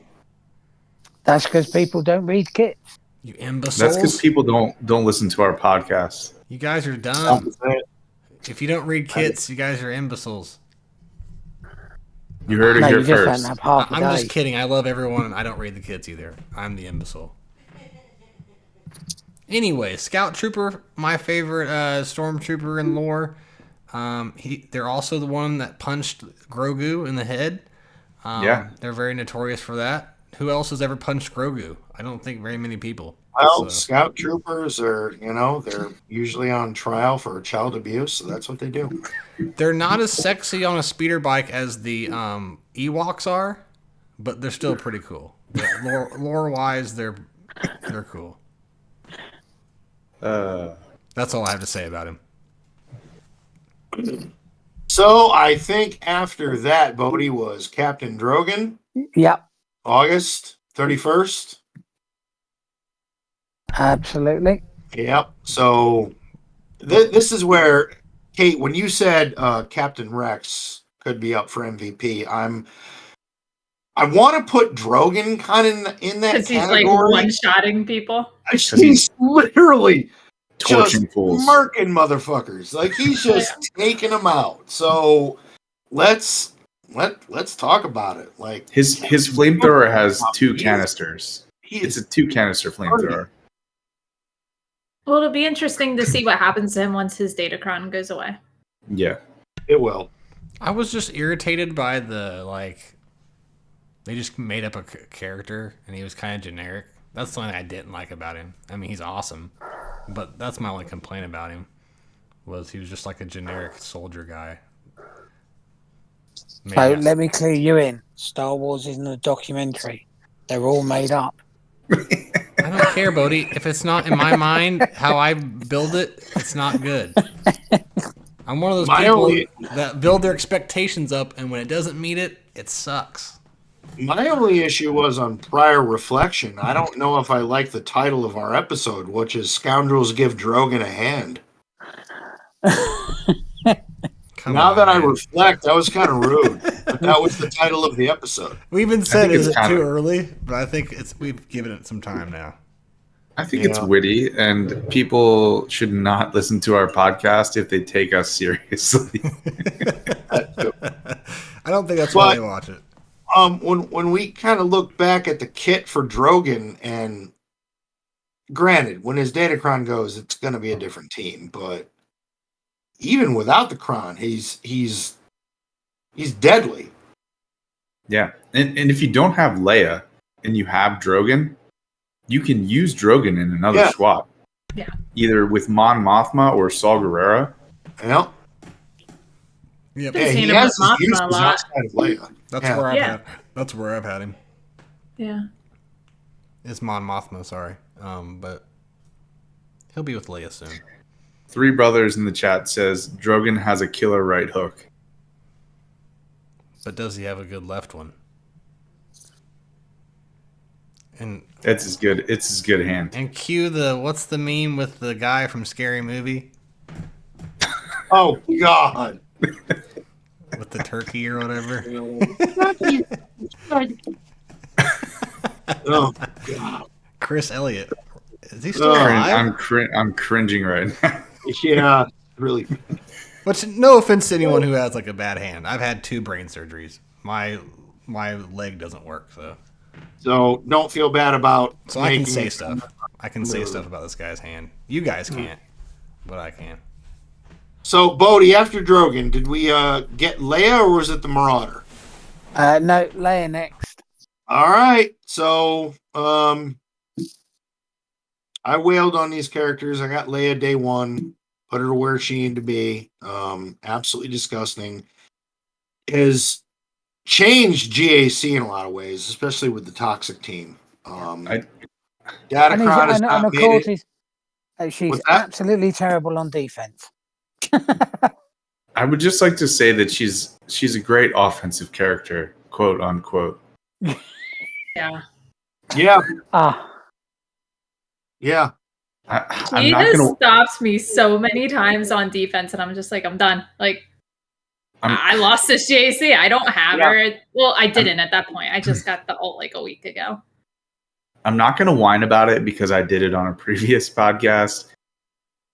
But don't tell us she's going to be offensive and then she turns out to be like a brick wall defensive GL. Like,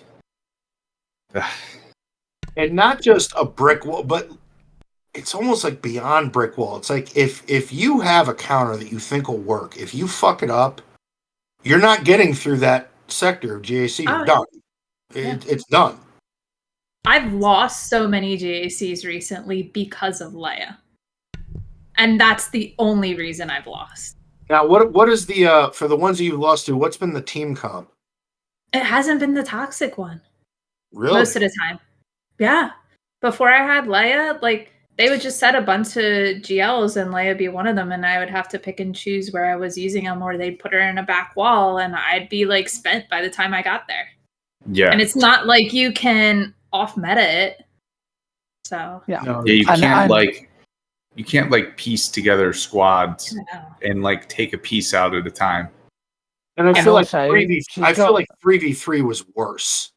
Yeah. Yes. And also because she's got the revive mechanic, that if you mistime it, her entire team comes back and you're back to square one. Yeah, Bones. How does that work? It also messes with, like, if you go to use, like, Jedi Knight Kenobi, or whatever, I forget. Jedi Knight Cal? Master. No, Master Kenobi. Oh, JMK. Yes. Brain just not working. You can't cat annihilate right away. Right. So Yeah. it's Nope. massive. She stops the cooldown manipulation. Yeah, it's massive. And it was pretty entertaining the whole time because everyone from the top to the bottom of Grand Arena couldn't beat her for a long time. So it wasn't just like, oh, everyone at the top can do it, but some of us at the bottom couldn't. No one could figure it out. No. And it's still a problem. I mean, maybe people are getting it down a little bit better, but it's still a problem for everyone. Jabba counters her pretty decently. The Booshkron has made it a lot easier. Yeah. And that was going to be my next question. The Booshkron works against. It can work in 3v3. I've done it. It's RNG dependent, but it can work. 5v5, it definitely fucking works. Yes. Does it work if it's not the toxic lineup?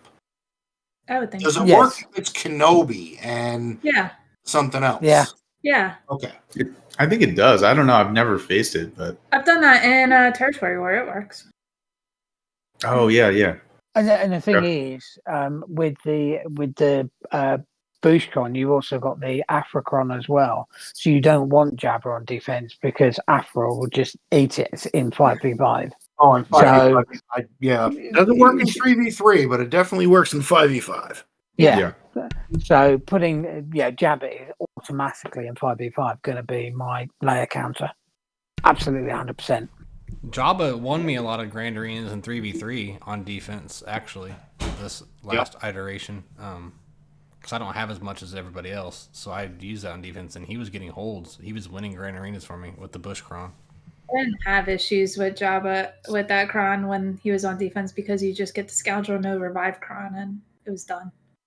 Yep. That's how I've been countering it as well, because you can just get rid of Croissant and go all in on her. Yep.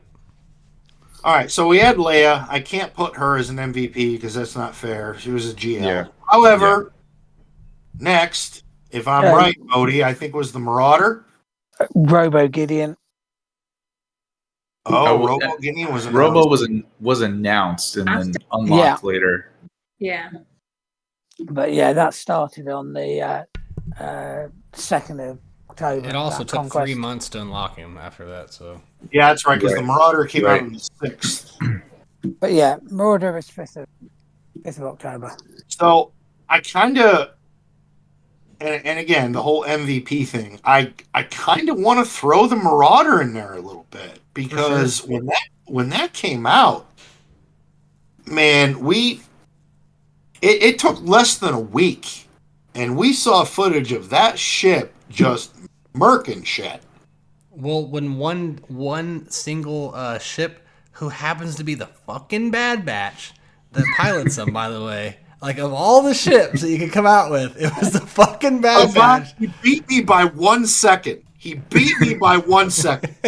And not to mention, my Bad Batch are fucking level 1, so there's no using it. They're nil. They're not even 7-star yet, and so that pissed me off. But when one ship can take out a ship that just came out that requires 2 R9s to even unlock, and it's a GL ship, and this one single marquee or whatever ship it was comes out and just beats it, that definitely deserves MVP. I loved it. I think this ship is one of the best things CG did in the entire year in terms of unit release.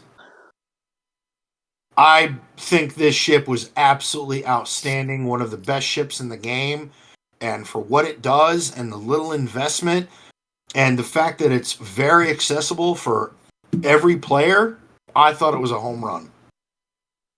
And it took a older ship team and really boosted them up. Yeah. I personally set on defense in GAC Leviathan, Executor, and Negotiator with Marauder starting, and it's just It's not fun to face. No. Yeah, God, yeah. it's a Because pain in the let's be ass, 'cause honest. it won't fucking die. Yeah. Yeah, let's be honest. The only person who's likely to have used Marauder with Mace's ship is Rambam, because nobody else would. That is I was very gonna true. say That is very true. I have two things to say about the Marauder. One, no one is using it with the endurance. Even though that's the intention, it elevated the negotiator. Which And the also second pissed me thing- off. That's your own fault. No, not the Bad Batch part pissed me off. But if you guys like know me and watch my streams, Negotiator is my kryptonite. No matter if I'm using it, going against That's it, true. I always lose, and like it's a luck thing. But it's my most hated match in the entire game. But anyways, continue on. My other point is that it elevated. I always like when CG releases a ship where you put one ship into the mix, and then whatever squad you put it with just goes up 2 tiers. Like, Yeah. Negotiator now is the off-meta counter for Leviathan or Executor. Yep. Like, I love that. That's amazing. There's been some instances where it's beaten a profundity as well. I have not tried that, but I have with fairly good reliability been able to counter triple attacker Executors and Leviathans. So This is kind of random, but would it be a hot take to say that the Profundity is the best fleet in the game? No. It's not. I don't know. I don't think it is. To be I feel like honest. there's less counters for it, and it counters everything. Like, it may not 100% counter Leviathan, but you can pull it off if you get some good Yeah, armor. no, Leviathan is going to be the best one in the game currently. It counters pretty much everything. Bones, I hear what you're saying, and let me just like add to your argument. Finally. We've never agreed on anything. The profundity, what you're trying to say is that the profundity has less reliable off-meta counters because I find it easier to counter Leviathan with Empire, and you can counter Executor with First Order or Empire or Negotiator. And so Profundity, because it stops turn meter gain, is particularly hard to counter because if it takes out one of your ships, it sends everything sideways. It does. And so for that reason, I think Profundity is probably the hardest off-meta counter. But if you're using a GL ship, it's very easy to counter. Right, I guess Leviathan just pretty much takes it Decimates. out. Yeah. Decimates that. Leviathan Leviathan- out of the picture, then Leviathan- Profundity is probably the next one. Okay. All right. So from the Marauder, what did we have, Bowdie? Well, after the Marauder, you've got the all the requirements leading up to Bo-Katan. Because it's Well, we quite didn't do recent. Gideon. When's Gideon? Yeah. In between this, let's just do Gideon. Well- Fuck it. Like, Yeah, do Robo Gideon and then just put all the ones for Bo-Katan all in one go. Because they're fairly recent. Robo Gideon, honestly, I think the kit it's okay. I mean, if you want to invest the Omicrons in TW, it's going to be gross to deal with. But I like the fact that it was an Imperial tank.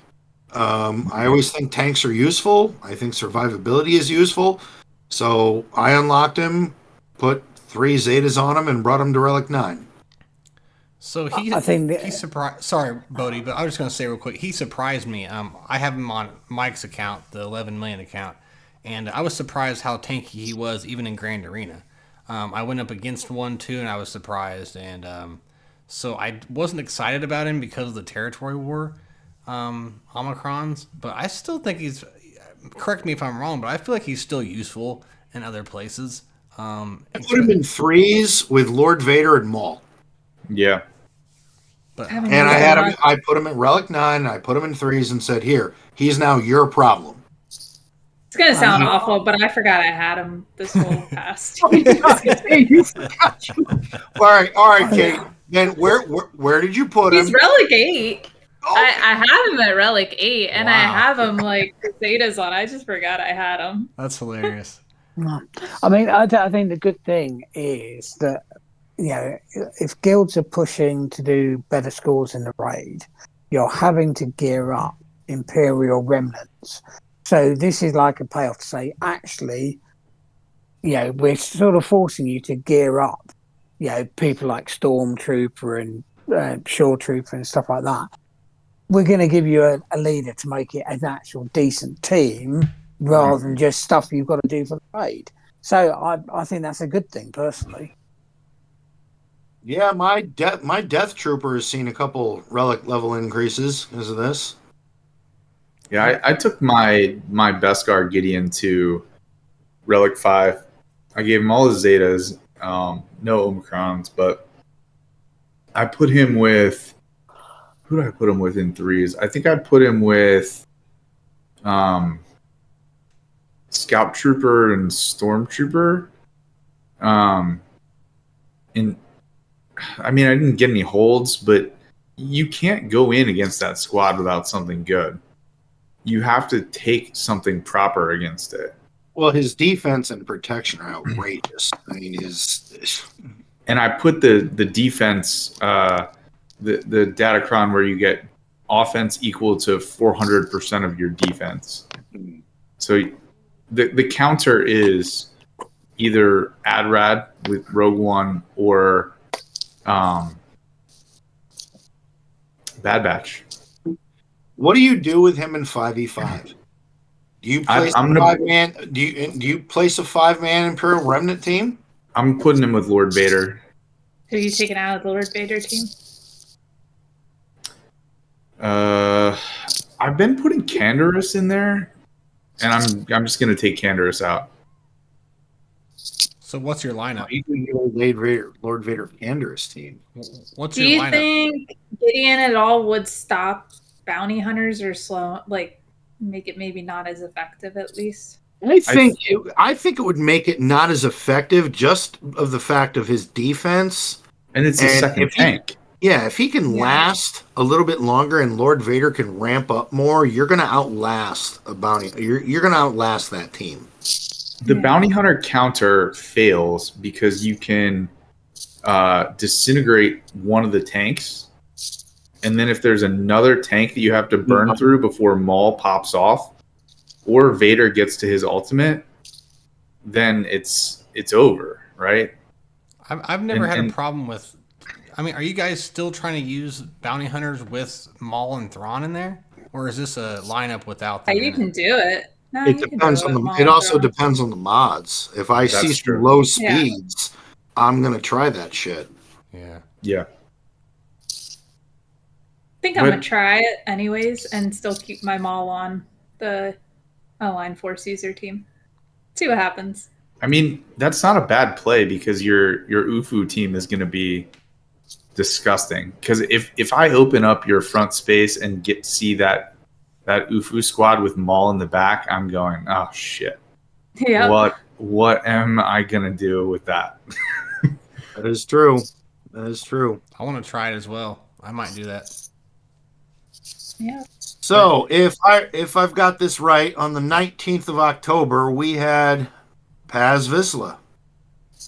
Haven't really used any of the new characters. You should lump these Bo-Katan characters kind of all together because they're kind of new and we've all talked about them. And I mean, very Yvonne, recently. You don't even have your hands on any of them, do you? The Bo-Katan? No, they're all at 3 stars. Yeah, I mean, and also before we get into it, isn't it weird that they haven't released any more characters to farm? The next one will come. That. Why? I don't need any more to farm. No, if you look at how they started the next year, we didn't see anything till the 12th of January. Yeah, I was just going to say they'll release the next one to farm with the next game update as soon as they come back into the office. So give them a week or two. So IG-12 isn't due to be farmable until 18th of January at the or probably a week earlier, but that's the cadence. So they're right within cadence. They've always been pretty good about releasing stuff according to their cadence or earlier. Can't you guys just let me enjoy my farming one character right now? And that's it. I'm enjoying that as well, but still, I feel like it should be out by now, but I could be wrong. I'm with Kate on this one. Yeah. Finally saving crystals. Yes, I am saving a lot of crystals right now. That is pretty nice. Which one's going to be a Cantina farm? You guys think probably IG-12? Whatever the last one was. Keller and Beck. Ooh, I hope so. I want Keller and Beck He's in a really bad fun. way. I think that would make sense as a Cantina farm. He'll do so many different things for you, and I never give TW Omicrons, but I gave him his. Oh, it looks so good. I read that and went, holy shit, that's dirty. It makes you use a GL against him. Unless there's some top secret TW counter that I'm not privy to and will not be privy to because I'm not in the TW focus guild. So now that we're bunching up Paz, IG-12, Keller and Beck and all that, Bowdie, where are you sitting at with these tunes? And do you have the new bow?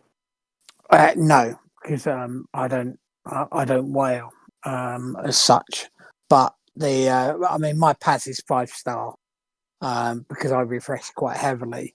Keller and Beck's the interesting one for me because, of course, those of us who've been playing long enough will have Cam to go with Keller and Beck as a Galactic Republic Jedi. Adds another 30 speed. But of course, new players who aren't doing light side GOTB won't have Cam. So you're definitely going to start getting our haves and have not about being able to stick Cam with Keller and Beck. It'll be interesting to see if they make Cam a requirement at some point for something like they did with Hoda and Wampa and stuff like that. But yeah, I find that's definitely going to be a dividing line between older players and new players. I think it's going to be Cam. That would be a good right hook from CG because mine's 5-star, and I bet you there's more people like slackers like me who've been around for a while but aren't farming them. Yeah, so I bet you they could get a lot of people with that. So you should be farming Cam. Cam should be that's not. How much currency is he? It's just it doesn't matter. You're not running the TB anymore, and he's gonna be required for something down the line. And he's also he brings up the Qui-Gon Jinn team. And he's also really good. His unique adds 30 speed to a Galactic Republic Jedi. The last thing you want is to be stuck behind a Cam requirement and having. It's going to take you a long time having if you have a 4 5-star. months. No, 4 months to farm him. Well, I've been coming to the realization now that I should be doing. I have said this to the realization that he has a lot of New Year's SWGOH resolutions. I've said this to multiple people who are like, I don't want to spend my guild my get 3 currency on Cam. I'm like, why? Just freaking spend it and get him to 7 stars and be done. And then use your get 3 currency on whatever you want. But because I'm always catching up with Chirotechs. These are the it doesn't. It's gonna suck. Just get it over with. Just finish it. These are before you're backed up against the wall and there's a requirement that you're blocked from because you don't have Cam, and now you gotta wait 6 months. Beck, even a Keller and Beck at low star would. These are the same people that complained about Watt and how they didn't need Watt at 7 stars. And then Jedi Master Kenobi came out and people were like, how did you not read the kit for Watt and go, I need this character immediately? How did you? Because he functions at 4 or 5 stars, but just get him to 7 stars. It's a collector game. Finish collecting the characters and move on. I will. Yeah, he runs well at lower stars, but the question is to really realize his full kit, you want survivability. And leaving him at, shit stars at gear 11 is just not going to cut it. It also That's the same with Cam. he also keeps me from being able to put a Omicron on my Qui-Gon Jinn team. Yes, he Cam does. can also hit like a fucking Like a truck. Like a truck. He slaps so hard. He also armor shreds, right? Yes, he does. Yes. He's a good character. People just have a sour taste because the Cam mission was so hard. I mean, even It to was the end, ridiculous. man. It was ridiculous. It was absolute. I don't know how many times I would sit in my Discord and do like, oh my god, it was. I beat it twice my entire life, and I participated in it every time.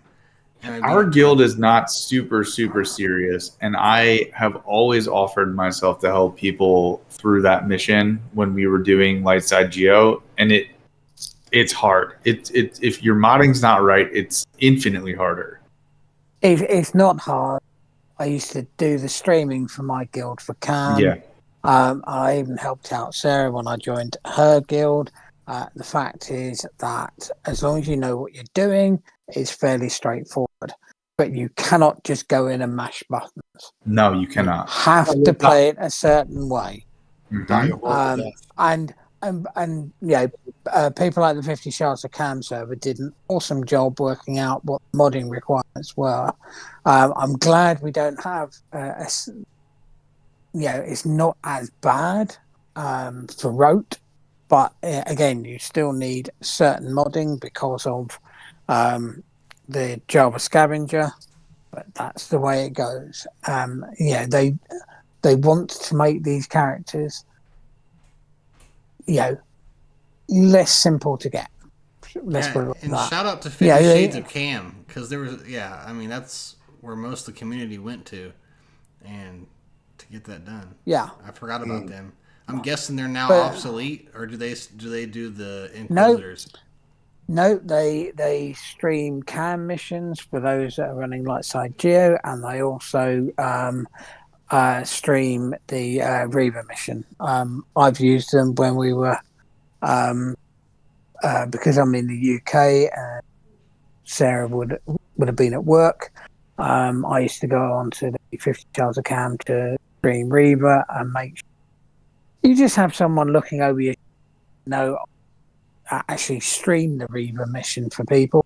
I'd always have someone check it over. Yeah, streaming always gets you a better result. Yeah. And plus, I always say, no one's looking at you. When someone says, "Oh yeah, it was RNG," I lost the mission. You go, no. If you didn't have a witness, I don't believe you.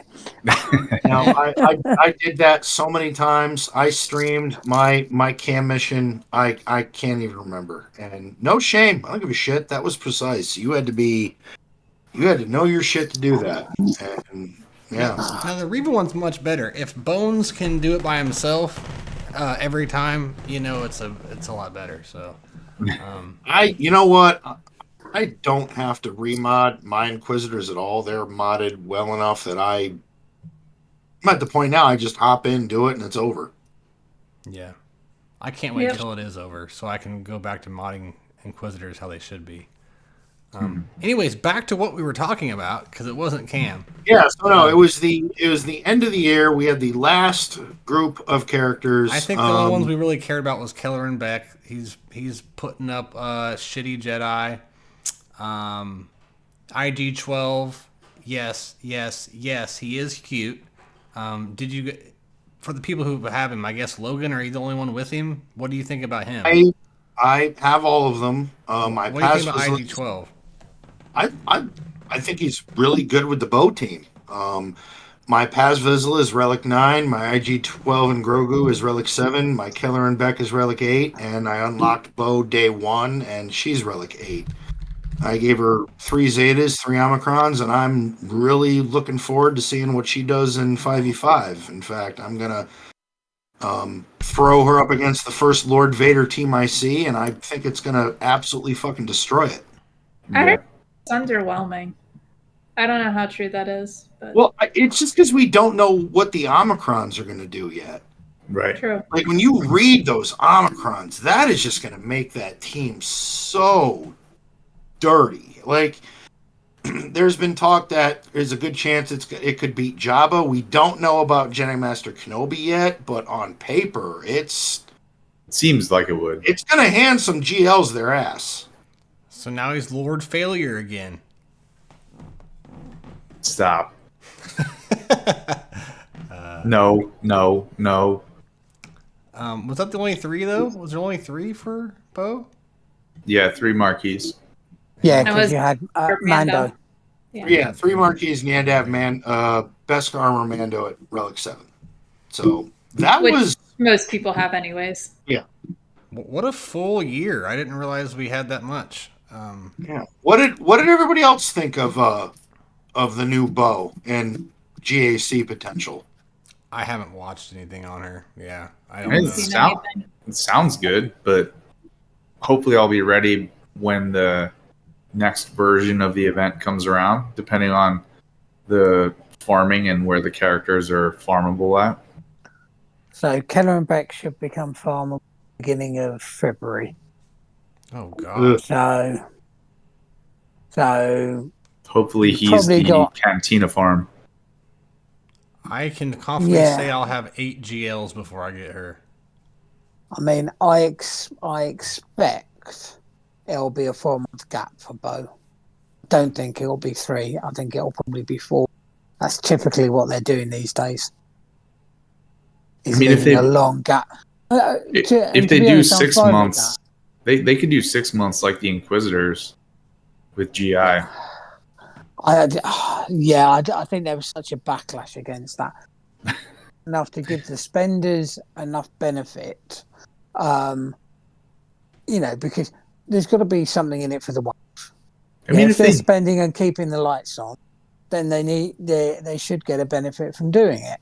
So if they get an exclusive period for 4 months, that's entirely reasonable, and Sure. that's as it should be. Yeah. About 3-4 months is what I'd hope for, but I'd expect 4. The only thing, because they've called it an epic confrontation, Yeah, I knew it was headed. Yeah, it was headed. then because I think both Malik and gas events did take longer to come back. Did they? I thought it was 3 months. No, But no, wasn't no. the last one like 6? Yeah, Malik was 6 months. Yeah, Ray Rock said Gonna be a while. 6 months for Jedi Cow. No, Jedi Cal happened after 3 months. Yeah, Jedi Cal Yeah. was a lot sooner than Grand Inquisitor. Grand Inquisitor was 6 months because I Ye- missed him the right, first time by yep. like a week, and it was 6 months. And that was a Yeah. hot fucking minute before that event came out. Yeah. yeah. So MVP, who's your MVP here, excluding GL Leia, because she's a GL, she doesn't count. Bowdie, you go first. Who's your MVP for 2023? So I'd probably say Marauders, because Marauders got me more holds in GAC than anything else. I'm gonna say Malicos. He's just a badass. He's my favorite. So yeah.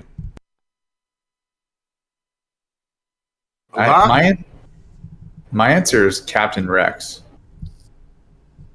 Okay. I like it. What about you, Kate? I agree with Captain Rex. All right. What about you, man? I'm actually going to go with the Marauder as well. It was just a unit that made another fleet super powerful, and it's gotten holds, and it's an off meta counter, and sometimes in GAC, the ship sectors can screw you over, and this ship just put another amazing tool in your toolbox for that not to happen. So I'll go with that. All right. All right. So now that we've covered 2023, Hold on. let's. There was two. What? Two non-character things that were pretty important this year. One was the light side bundles that took the world by storm. It brought a lot of old players back, including your son, and a lot of close friends of mine came back after many years of not playing. You could get GLs. I think Pico helped me out, and for like $50, I got 2 GLs, and I got all the fleets and everything from like level 1. I had no resistance Oh, worked that's on. right. Yeah. I mean, I had not worked on any of those characters because I hate the sequels, so I didn't give a shit. And I was just behind, so I'd always chase the newest GLs. So that that helped the community. That really the health of the community. It brought back a lot of old players. It helped out a lot of newer players catch up, and it was just very positive. It wasn't CG like, which was a trend all year. CG was very friendly all damn year, and I want to give props to them for that because there wasn't really much negative stuff except for the bugs. Right, there was a lot of bugs with Conquest and everything. But so that was one huge cool thing. Do you guys have anything to say about the light side bundles? Most of you already had those characters anyway, so I didn't. I was probably the only one. I think it was a great catch-up mechanic for a lot of like newer people to the game, or a lot of people like I found in my guild. Those were the GLs that they're like, I'm not going for them, especially Ray. So it was definitely an incentive for more Ray unlock. Yeah, for sure. I agree. And then the other thing was the GL event that just is going on right now, where you do use your GLs and you get some special currency to spend in a special shop. What's it called? Oh yeah, no, that's right. Legendary event or the ultimate journey.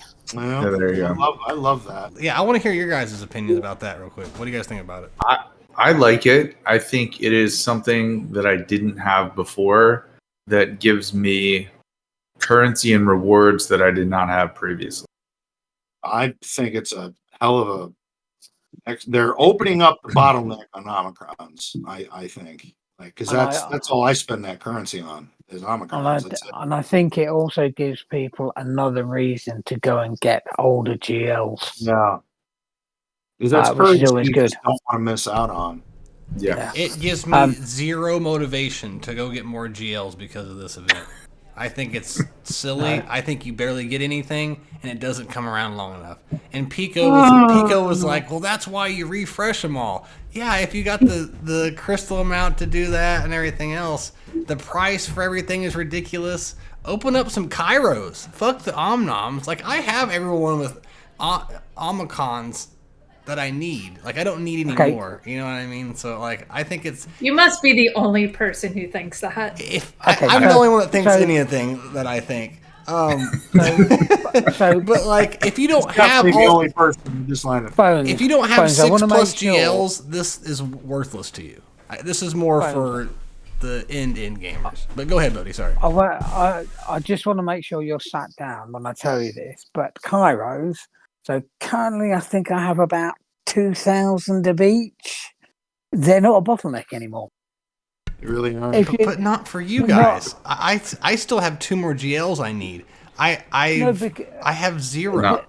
After I bought the light side bundle, I've had to unlock spend everything on a Slacker, and then I had to spend everything on GL Ray, and then all Jedi Knight Cal's requirements, as well as all of Leia's requirements that are R7s and So for me, I have none, and I still have. That's not a good reason because they're not bottlenecked anymore because they're available in so many different stores. Yeah, I feel like available with the new raid currency. They're available. Yes. In like at least 4 different stores. I have at least 200 of each, and that's after gearing up Leia and Drogon. Like, they're not a bottleneck. From an efficiency standpoint, I spend every piece of my energy on farming Kairos every day. I farm my characters, and I am in the store. Are you doing the new raid? Yeah. We I don't know what box we're getting, but yeah. Like Bob, whatever it is you buy with any kind of currency daily, it should be Kairos. It is. Yeah. I'm not doing anything different than you guys. Everything, because every other piece of gear is no longer needed to be farmed. So the only piece of gear I'm farming is Kairotex. I'm doing the efficient thing. I'm doing what you guys do. I don't know what's happening. It's kind of like the Zeta thing, right? Some of us have 7 million Zetas, and some of us have 0. I don't get that either. But So, Yvonne, my question for you as his TB officer is, what are your plans for opening up Zepho? Is that something you're working on? Okay, so that's a great question. I'm going to deflect that question, and I'm going to just tell Bones how he can be a little more efficient, and then I'm going to answer that question. Ryan? From an efficiency standpoint, that was good. all of your GAC currency, you need to spend that on Kyrotex and nothing else. I do. You never ever buy any kind of, because none of it looks like a good deal. I only get that. Gear 12 Plus. No, your Grand Arena currency should be spent on Kyrotex exclusively, and then you have your TB rewards. You have your get 1, get 2, get 3. Get 2 should always be used on Kyrotex and nothing else. And then from there, if you're doing regular energy refreshes, you can farm Kyrotex. But you should be getting Kyrotex from those 3 sources.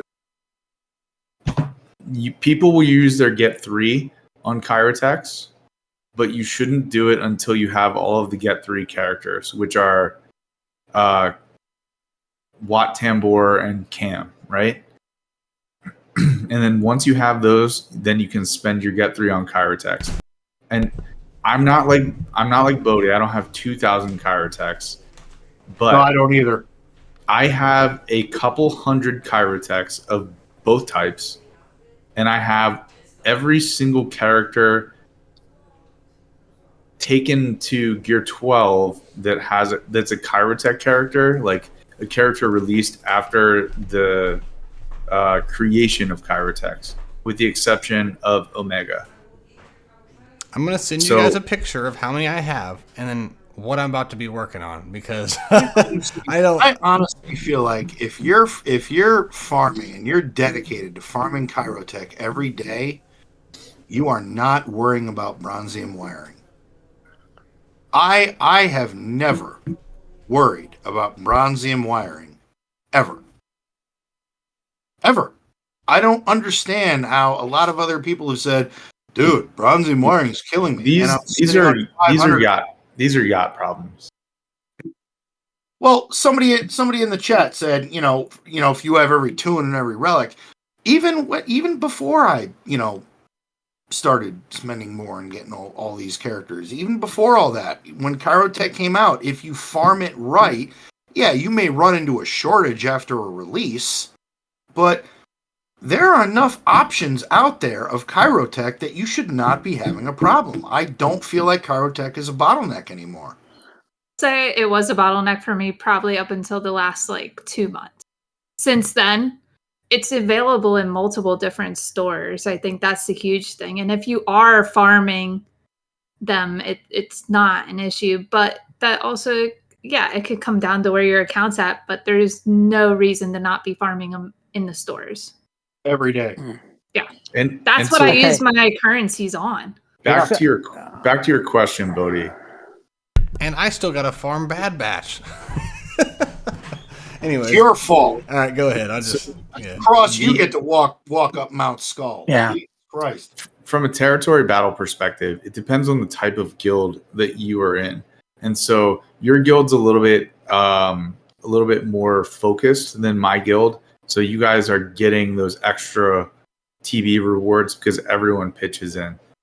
My guild's a little bit more relaxed, but Jedi Cal just came out for the first time since the initial release.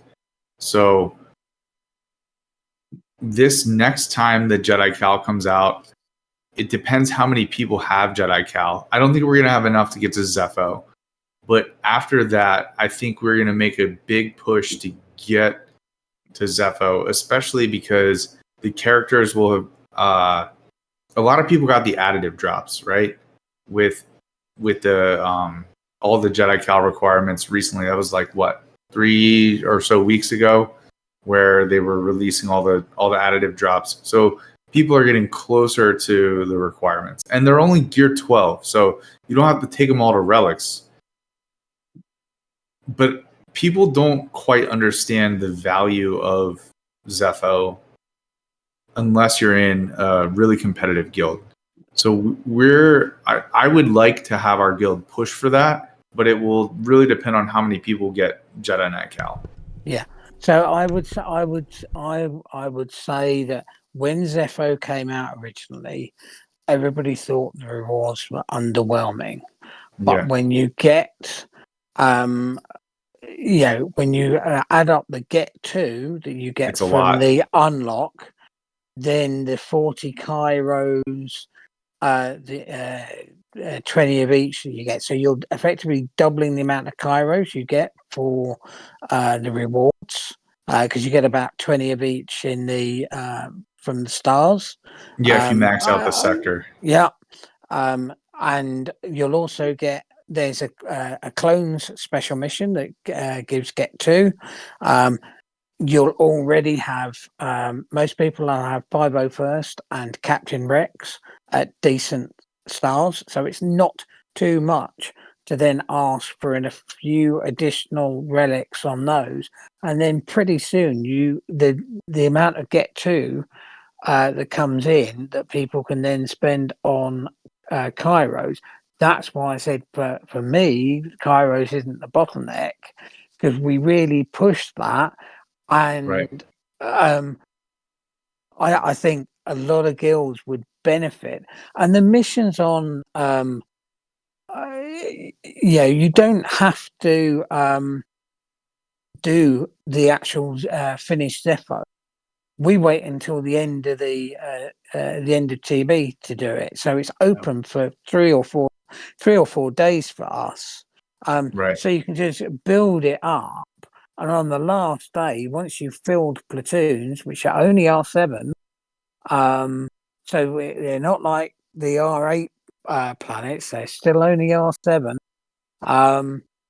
I mean, there's a few nasty ones in there. Jedi Knight Guardian and Jedi Counselor are probably the worst 2 from memory. But yeah, it's really easy then to just get over that limit. To get those Kairos and that additional start, and it's well worth it. I would highly recommend it. It'll make a big difference for everyone, and everybody getting those rewards. Because if you said to anybody in the guild, do you want 40 Kairos every 2 weeks? Seems like a no-brainer to me. I agree. Get to pinging a lot right after the Discord. I will respond to one comment that was in chat. Somebody had said, "Well, Logan's a whale. His perspective doesn't matter to most." And you know what? I will agree with that individual. 100%. 100%. I will agree. Granted, when I hit a resource obstacle, what do? I swipe. That's what I do. But so I agree with that. But what I will say, when I'm not spending and I'm just trying to do things the regular way, if what I'm farming doesn't have the the Mark V Fabritech datapad, I mean, again, that is just something that I religiously farm every day where I don't have a Bronzium wiring issue. And you can also get Chirotech from the same node that you get that piece from. So there are things that I do every day that helps me to not have that issue. But yeah, that person's 100% right. I buy shit, so. Oh, if you also want to add, I'm not a whale. I don't think Avant is, and I don't think Bowdie is either. So, nope. So just don't listen to Logan. Everyone else knows what they're talking about. Don't listen to me. Listen to everybody else. I think Bodie's question is good because it directs people to use their resources to farm characters that will help the guild. And if you think about it, TB happens twice a month. If you get those rewards twice a month times 12 months, Rise of the Empire is not going anywhere for a good amount of time. Yeah. So those rewards are worth investing in more than the raid rewards because long term they will be here for a longer amount of time, and it makes sense to invest in those characters. All right. Luckily, I'll have all of them. So if you need me to invest, I'll be done for once. All right. So let us hit last topic for the night. Let's go around the panel. We're gonna play this game real quick. I'm gonna see how this works. Should I go downstairs and get my tinfoil hat? I always have one in my pocket. I'm just gonna go put on a fucking hat. You don't have to if you don't want to. But yeah, there's a game that Bowdie created that I thought was pretty cool for this. I'll read it. So it's the New Year's prediction game. We're all going to predict what we think is going to happen in the year 2024. So we're all going to predict a new GL, a new capital ship, and then 5 new characters or ships. And then with each of those 5 characters, you're going to say if they're going to be a marquee, a chase, a conquest, or a legendary. And Bowdie made like a point system to like keep track of the points. Total of 35 points, depending on your correct or incorrect answers. And I guess if we're still around next year, we'll revisit this and see where our points were. Also, I put no thought into this, so this is going to be all off a whim. So I'm excited. Great. Perfect. You guys just told me about this when we started. Oh my god, we did too. This will be fun. Who's going to go first? Not me. I'll do it. I'll go first. Okay, go ahead, Yvonne. Okay, so new GL, Thrawn, Imperial Remnant.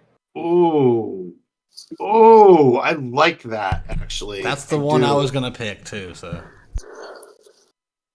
Bob, you can't do that. He can't do that. He just went first. If I would have went first, he would have been like, "Shit, I was gonna say that." This one I put a lot of thought into because I didn't want to pick this answer, but this seemed like the most appropriate answer to me. New capital ship, I picked the Dreadnought Invincible, which is Trench's capital ship. And then 5 characters and or ships. Number 1, Balin Skull, marquee event. Yeah. Number 2, Captain Panaka, marquee event. Where you go? Number 3, Where you fucking go? Luthen Rail, conquest character. Who the fuck is Luthen Rail? Watch Andor. Come on, Bob. I've watched Andor. What, the old guy who runs the shop? You obviously didn't pay attention. Or is it Andy Serkis? No. The guy who runs the antique shop? That's not Andy Serkis. No, Andy Serkis Luthen is Vale. the prisoner. Is he the guy that ran the antique shop that He's Mon Mothma kept visiting? He's the spy. Yeah. Yeah. Okay. Okay. My fourth character. Red 5. Legendary. Finally. I think we're all gonna have that on our list, but I just don't know. It's been on my list for so long. I thought it was coming this year. Legendary event. And my 5th character is Crosshair, conquest character. That is another thing. Do you think that's going to be the next one? Because they did already say the next conquest character is going to be a light side tune. And Crosshair is not light side. He's not. Shit, that's right. I'm not saying that Crosshair will be the next tune, but I think Crosshair will come. I don't know why we don't have Crosshair in the game already.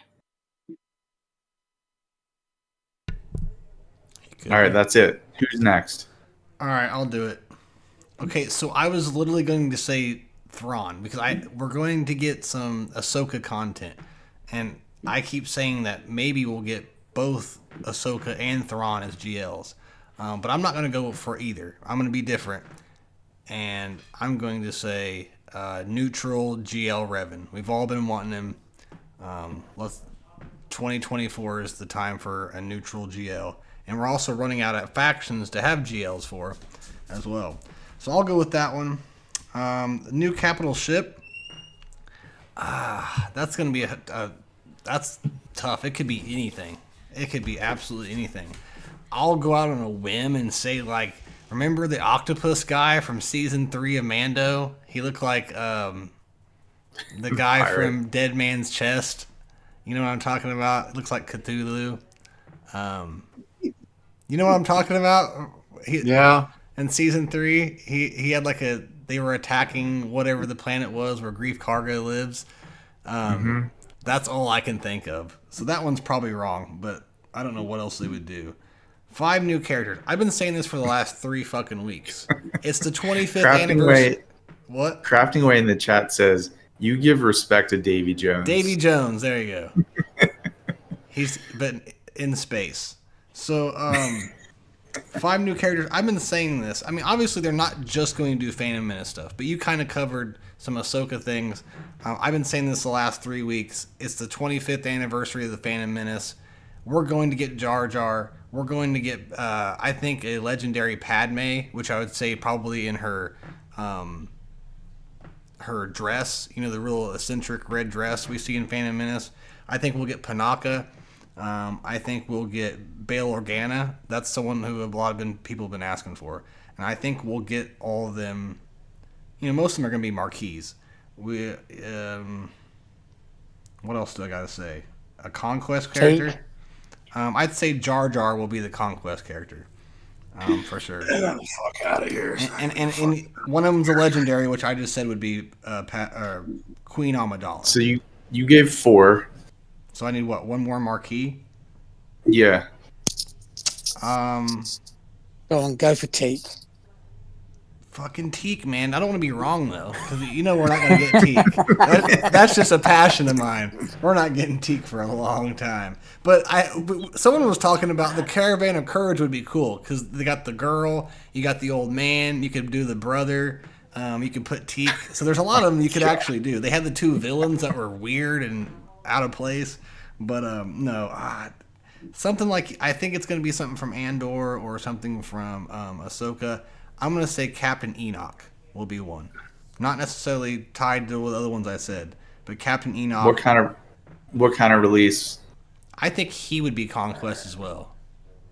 I have to? I don't know. I don't know. The point system is all messed up, but there's 5 that I have for you. And is there anything else that I missed? No.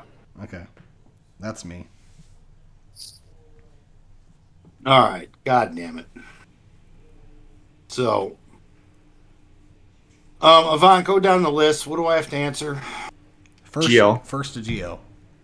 All right. First GL, I think, is going to be... I honestly think it's going to be Ahsoka Tano from the show. And I think they're going to... What do you think she's going to be called? Like, what's going to be her name? Because we have Ahsoka and we have Ahsoka Fulcrum. What's she going to be?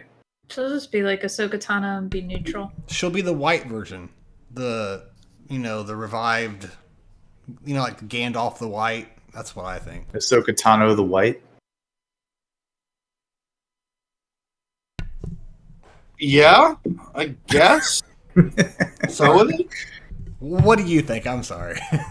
I mean, it's your question. I mean, they could always rename the current Ahsoka Tano as Padawan Ahsoka Tano. Good, yeah. I potentially think it could be a new Ahsoka with a new and up to date for the show. Ezra Bridger, Sabine. Wait, are you into your new characters now? Yes. So okay. I think what are your 5? Those could be those 3 could be the marquees. As a little added bonus, because it was one of the most badass episodes of a Star Wars show I've ever seen.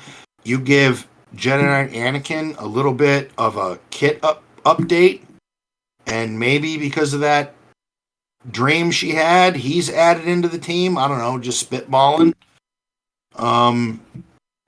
She has all kind of different synergy with the new characters that come out. Throwing that out there. What am I on? Ships? Capital ship. I feel like Trench is the easy way out. Yeah. And I honestly think that's where they're going to go because I don't think they're worried about what's fair in terms of light side and dark side ships. I think fleet is fleet and you just work with what you got. And I don't know, did But he I have do. a, did he have a think- ship? Does he have a cannon ship in the show or whatever? Well, that's never stopped CG from making up some shit before. No, I'm just like asking Avant. Is there a ship in the show that he has officially? In the Clone Wars, he was like the admiral of a ship. Yeah. What? Just because he's an admiral, I don't know if like. Do you see That a means ship? that Yeah, but the other thing is, Yeah, how long did we have Thrawn? the answer is yes. He Orientation. he commands a ship. Yes. So I think that's safe. They could add in. I mean, like for the Leviathan, what do they do? Add 2 ships? You could add 2 ships and make a whole nother badass fleet. It's a possibility. You don't know. It's convenient. Grant, Admiral Trench. You could give A lot of Dooku. people have them. Dooku could get his ship and some. Dooku could get a ship. Yeah. Yeah. Yep. Passage. Yep. Now I want to go one step further. You gave us what, 3 marquee or release characters, right? Yes. Okay. Who are the other 2? Ugh. All right. So this is where I'm going to kind of go into where I think they're going to go for the next raid. And I've thought about this. Again, it's crazy, and it's that Bob tinfoil hat time. But CG is actually, they tried something new with the new raid. They did speeder bike. Why not do a pod racing raid? And what better fucking character to finally put into the goddamn game, which would make me nuts beyond my wildest dreams. No, Watto, I would love Watto crafting like, yeah, he'd join the game, he'd drive a pod and get you loot to relic up your character. Ooh. No, it would be Jar Jar. So I'm calling it. That's your prediction. Where would he be? Yeah. Is he a marquee? He's a marquee, and he's added in to. He could possibly pilot a pod. They could add Sebulba. He could pilot a pod. I mean, it's something for them to set up for the new raid. This is treason. What? It's something that I believe. Do you think I'd like this? You think I'm enjoying this moment right now? This is for points, man. This is for end of the year points. You have to be real. I mean, the only other thing I could think of is like what Kate said. They do Red 5, and they have a Death Star raid. And they finally use Admiral Akbar's ship for something. And That's Bob, why I said Red 5. what was the other ship that you said that nobody fucking works on? Trench Raven's or the Claw. Raven's Claw. Yeah, Ravenclaw. exactly. So those are the only 2 things I got of where CG could be going with the next raid. That's great, but no one asked about a raid. So now, what do you have left here? Well, the new, I mean, I think that's they it. did say a I new think we raid got it. happens, what, every 9 months now? Yeah. No, I think Yeah, so I think you answered. so you have And they'll always. your 3 marquees plus Jar Jar. And then what else? What's your 5th one? Give us a conquest. Who do you think a conquest character is going to be? Oh, Jesus.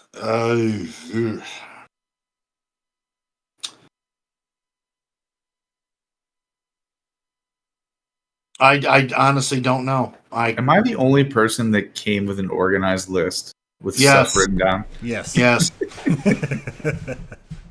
The only thing I thought about was that goofy pod racing raid, which I'm not going to lie, I think that would be pretty cool if they did something like that. Let's just say you said Sebulba, okay, to go with your pod race. Sebulba. Or we can, Like you said, he throws a wrench at you. but don't they seem to release like the most hated tunes one a year? So you're probably going to get little Annie. Little Annie. And his, Annie? I think Watto should be like Watt. He just benefits your team somehow, and he flaps his little wings around and yells at you. sells you stuff that doesn't work. Yeah. That's it. Bowdie, what about you? Let's hear your list. Okay, so I'm going to go for a GL. I'm thinking it's going to be Dark Side. So, let's go Chancellor Palpatine. Ooh. So, Even though we 'cause already let's have a face version it, of him, you still think they'll do another? Multiple yeah, 'cause versions we of a were- lot of characters. Well, I know, but, Yeah. but GL wise, there's not. You know what I mean? I think it's Yes, very there possible There is. with it's very possible There's- with the anniversary of Phantom Menace. Yeah. Yeah. So for ship, I think the Invincible is a good call. That's the one I went for. With Admiral Trench's one, it seems to fit. And then for the rest, if it's Palpatine, Chancellor Palpatine, I'd say you're probably looking at marquees for Jar Jar, Bail Organa, and let's say Boz Naz. Just so that everybody can enjoy Brian Blessed again. It reminds me of the worst day in in one of my original guilds. The punishment for messing up a raid is you had to spend 24 hours speaking like Jar Jar in Discord as a punishment. And if you think that's bad, just think what it does to your autocorrect. It just messes you up. I would never be that guy. It was, yeah, but two officers lost the best. So one of them was speaking as Jar Jar, and one of them was doing Bosnaz, and I just muted Discord for the entire day. There's a reason. So that's three marquees. I think Count Dooku's the solar sailor ship. Nice. To go with Invincible. And What kind of event do you think it'll be? You think it'll be a chase or a marquee? I think that's probably going to be a galactic. Let's just assume ships are galactic chases, but Yeah. they're pretty much the same thing. Yeah. And then the random ship I would love for them to do would be Hondo's ship. That's the one again. Galactic. Let's say Conquest for Hondo's ship. I don't know what it's called, but it's the thing that looks like a flying saucer. Yeah, I've forgotten the name for it, but let's do that as the random fifth one. Do you guys think we'll see a Naboo starfighter, whether it's the yellow one or the That would actually be nice. I would love that. The rehashed one with Mando. Either one. Either or. Yeah. Maybe Captain Panaka will be the pilot. Yeah, and then you also have Padme's ship the silver one that they used to fly around. Remember it? Naboo Starfighter always reminded me of a P-51 Mustangs, the Cadillac of the sky. It just looked slick. Although, come to think of it, the reason why you wouldn't have Invincible is they tend to alternate light side and dark side for capital ships, so it really should. But I've chosen Invincible. I'll stick with it. Kate, did you put together minute choices, or your last, you could just Kate, throw them at me. What did you need again? What's the first one? What do you need? I mean, following their history, Dark Side would be the next one, but they could always switch it up and go like a new Ahsoka and just make her neutral. A neutral GL. All right. Yeah, could be. I think if there's going to be any neutral GL, it's going to be Ahsoka. What about a capital ship? Something light side. I think that's when you bring in Red 5, and then it just becomes a matter of, do you basically use it to buff Akbar's fleet, like the Home 1 fleet, or introduce a whole new fleet, which they have done like historically. I don't know who the light side I don't know who it would be. I have a question. Do you guys think if Red 5 came, could they just treat that one singular ship like a GL instead of it being a capital ship? I think if anything, they come in as like a lifter unit. That's why I picked Red 5 as a legendary. Because I feel like they'll introduce Red 5 and it will go with the Raven's Claw and Home 1 and Wedge and Biggs. Then Red 5 potentially could be a conquest unit. I think that's the next conquest ship. Yeah, because that would make sense, because that would totally lift the Akbar fleet. That's also light side. So and maybe I think we're due for a maybe light release side ship. Porkins.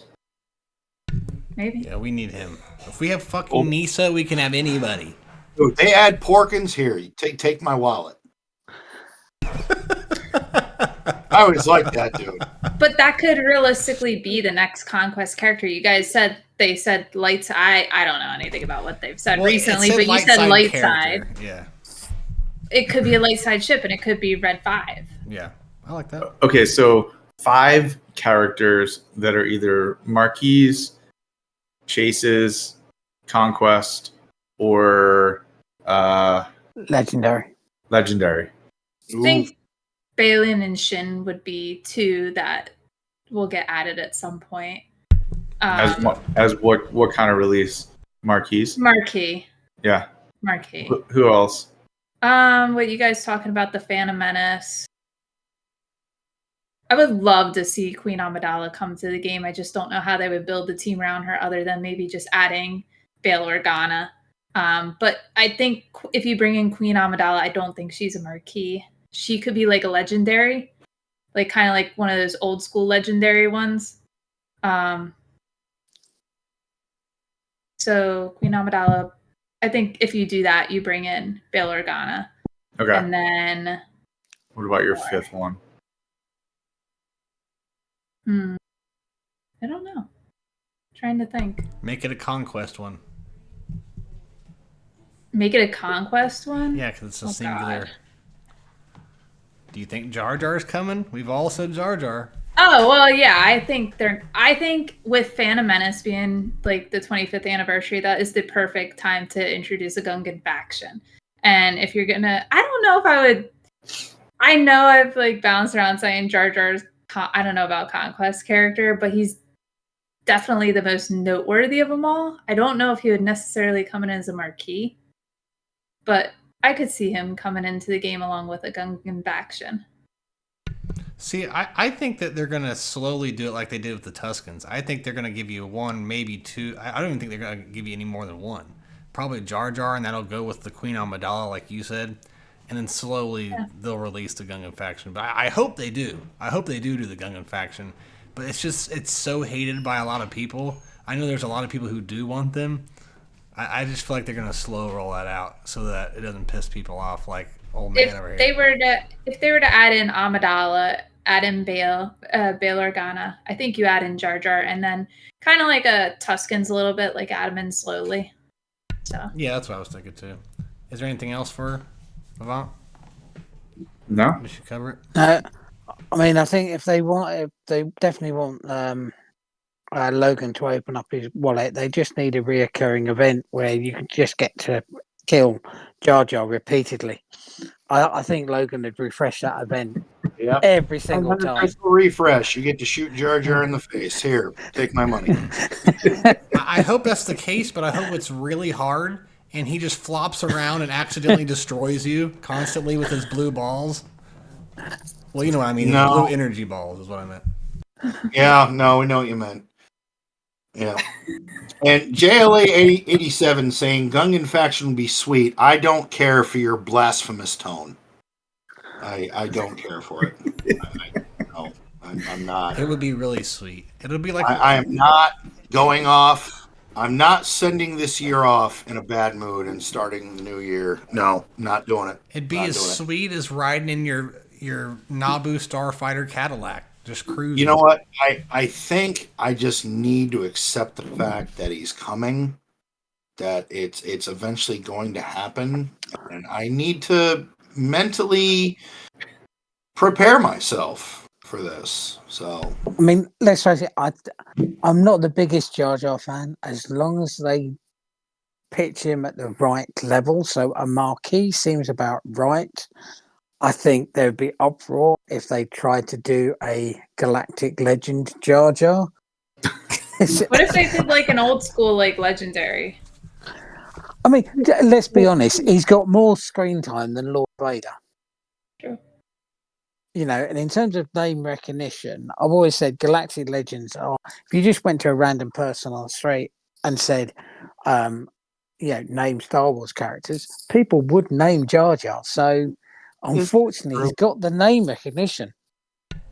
Yeah, I agree. I joke about the Galactic Legend thing just to drive people nuts. I don't think it'll ever be that. like me, But I could see it not being. I think he'll be a conquest, but I could see it turning people off of conquest for that round, and maybe I they don't would. think he'd be conquest. Yeah, and I think it'll be a marquee. and it wouldn't. I think marquee or legend, like old school legendary at most. Yeah. yeah.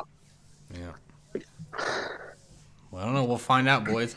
Well, another random one I will come up with. We've said what we think. Just name one person that you guys would want to have this coming year. I don't care how far-reaching it is. Like, what's that one character you really want? Queen Amidala. Oh, it's easy for me. It's Balin Skull. I mean, I know he was in my list, but that character is so cool. Yeah, that's fine. Logan. I would like a Revan Reborn. Some sort of different, a new Revan. Go back to some of the Knights of the Old Republic. Bowdie. So, what was the question? Sorry. Just what? It doesn't matter how far-reaching it is. What's the one character you would like to have, just personally, this year? So it's not a character. What I want them to do this year, for the love of all that's holy, redo Territory Wars. I don't care about characters. Yeah. I mean, I hate Territory Wars. I always have. But I'll be a good soldier and do what I'm told by the TW officers. However, for the love of God, actually make it interesting. Yeah, I agree. You know, because the people who love Territory Wars deserve better than they're getting at the moment. Yeah, well, they have to appease some of the people who don't love it, that aren't taking it as serious. So I think it's a lot of the coordinating and the rewards just aren't. The juice isn't worth the squeeze. yeah. Yep, History did TV in the last year or two, so Territory Wars up for a revamp. I reasonable. I think it's been requested from top to bottom of the community, so I think they've gotten the idea that they need to do something. I don't know what the hell they'll do, but yeah, something's got to change, and also the rewards I think need to be a little bit better. But well, no, I just think, I mean, it needs a top to bottom revamp. I mean, I have to say, if they do, I love the fact that, for example, in Conquest, they are still making changes, but they haven't finalized it. This Conquest, you've had the additional treasure nodes. They've treated datacrons and reduced them down to make them more accessible. And the new treasure nodes will make them even more accessible to those that can't get to the sector 4 and 5. So yeah, introduce a new game mode, but keep it alive. Just make those small continuous changes. Because that's what datacrons have effectively done with GAC, is be able to say, right, every 4 months the rules are slightly going to change because this team isn't going to be as good anymore, but this team's going to be so much better. Whether you like Datacrons or not, without them, GAC would have gotten very, very stale. Yeah. Being able to make those small continuous changes make a hell of a difference. And CG, just keep up what you did this year. Like, the greediness doesn't seem so bad. You're doing little friendly things. You're doing additive drops here and there, galactic chases. Yeah, you're just sprinkling things here and there. Just keep that up, like what they've been doing. Because actually, it was a quite positive year as far as how the company was. And also, one thing I'd like to say is I think this year, Meathead himself has had a really good year. There was a rocky start with Red 5 trolling that wasn't really appreciated by the community. However, this year, especially when some of the bugs were around, he stayed around in the Discord. He took the flak on behalf of the rest of the team and made sure he was communicating. I think he's had a really good year. And I think you do notice that when he went off on vacation, he realised actually he's been doing a fantastic job this year. So, yeah, more of the same. What happened to Crumb? Where is he? What's he doing? He had a baby. Oh, he had a baby? Yeah. Oh, okay. So is he still going to? He's got a newborn. Is he coming back? He's around. He's around. It's just I think there's other stuff going on. Okay. I think he's just higher up now, so he's probably, because they've got 2 games, he's probably above both community managers. Well, I miss his beautiful face, so I hope he still does like videos, and I miss the video road aheads, and I do miss that he used to go on with content creators and hang out with them too, but I wish they would do that again, but anyways. All right, so Yvonne, I think we only had like a couple questions. So what did we have this week? And then we will wrap this up for the year. Or we could just do it next week. We're at 3 hours right now. Yeah, let's get to them next week because there are only a couple. We'll just roll them into next week. All right, we'll roll them into next week. All right, well then we will call it. So, any other resolutions you guys want to proclaim before we move on? No. Okay. I'm good. Good. All right. Well, guys, it was good chilling with you. It was a great year in SWGOH. Yeah. Everyone. Also, I want to thank Swampgrass for raiding us earlier. We appreciate it, brother, every single time. Yes, thank you much. No, it was fun going over this past year, everything that got released, what our thoughts were. It was an interesting year in the game, and we look forward to the next one. We will keep track over the course of the year how our predictions, how they go. So we will see. But from the old man, Avant, Bob, let's go to our guests. Folks, Happy New Year. Yeah, Kate, thank you so much for coming by. As usual, we always love having you on. Once again, I know you're kind of inconsistent lately, but let them know where you can find you and all that good stuff. Wow. Just over on Twitch on very rare occasion. And Bowdie, we appreciate you, man. It's always good hearing your beautiful narrating voice, serenading us with that. And we know where to find you everywhere, in every forum, every chat. We'll find you there somewhere. Man needs to do like ASMR SWGOH videos and just knock people the fuck out. Like, give them very useful information, but also put them to sleep. Like, that would. I fell asleep 3 times during the stream while you're talking. Shut up, you didn't. All right, guys, let's get the hell out of here. It's late. All right, it is late. We love everyone out there. Thank you guys for the support. Real quick, we're gonna raid Blaze. He was a content creator who came on a few weeks ago. Very nice guy. He's over there playing some SWGOH, so go by and hang out with him and say hello on our behalf.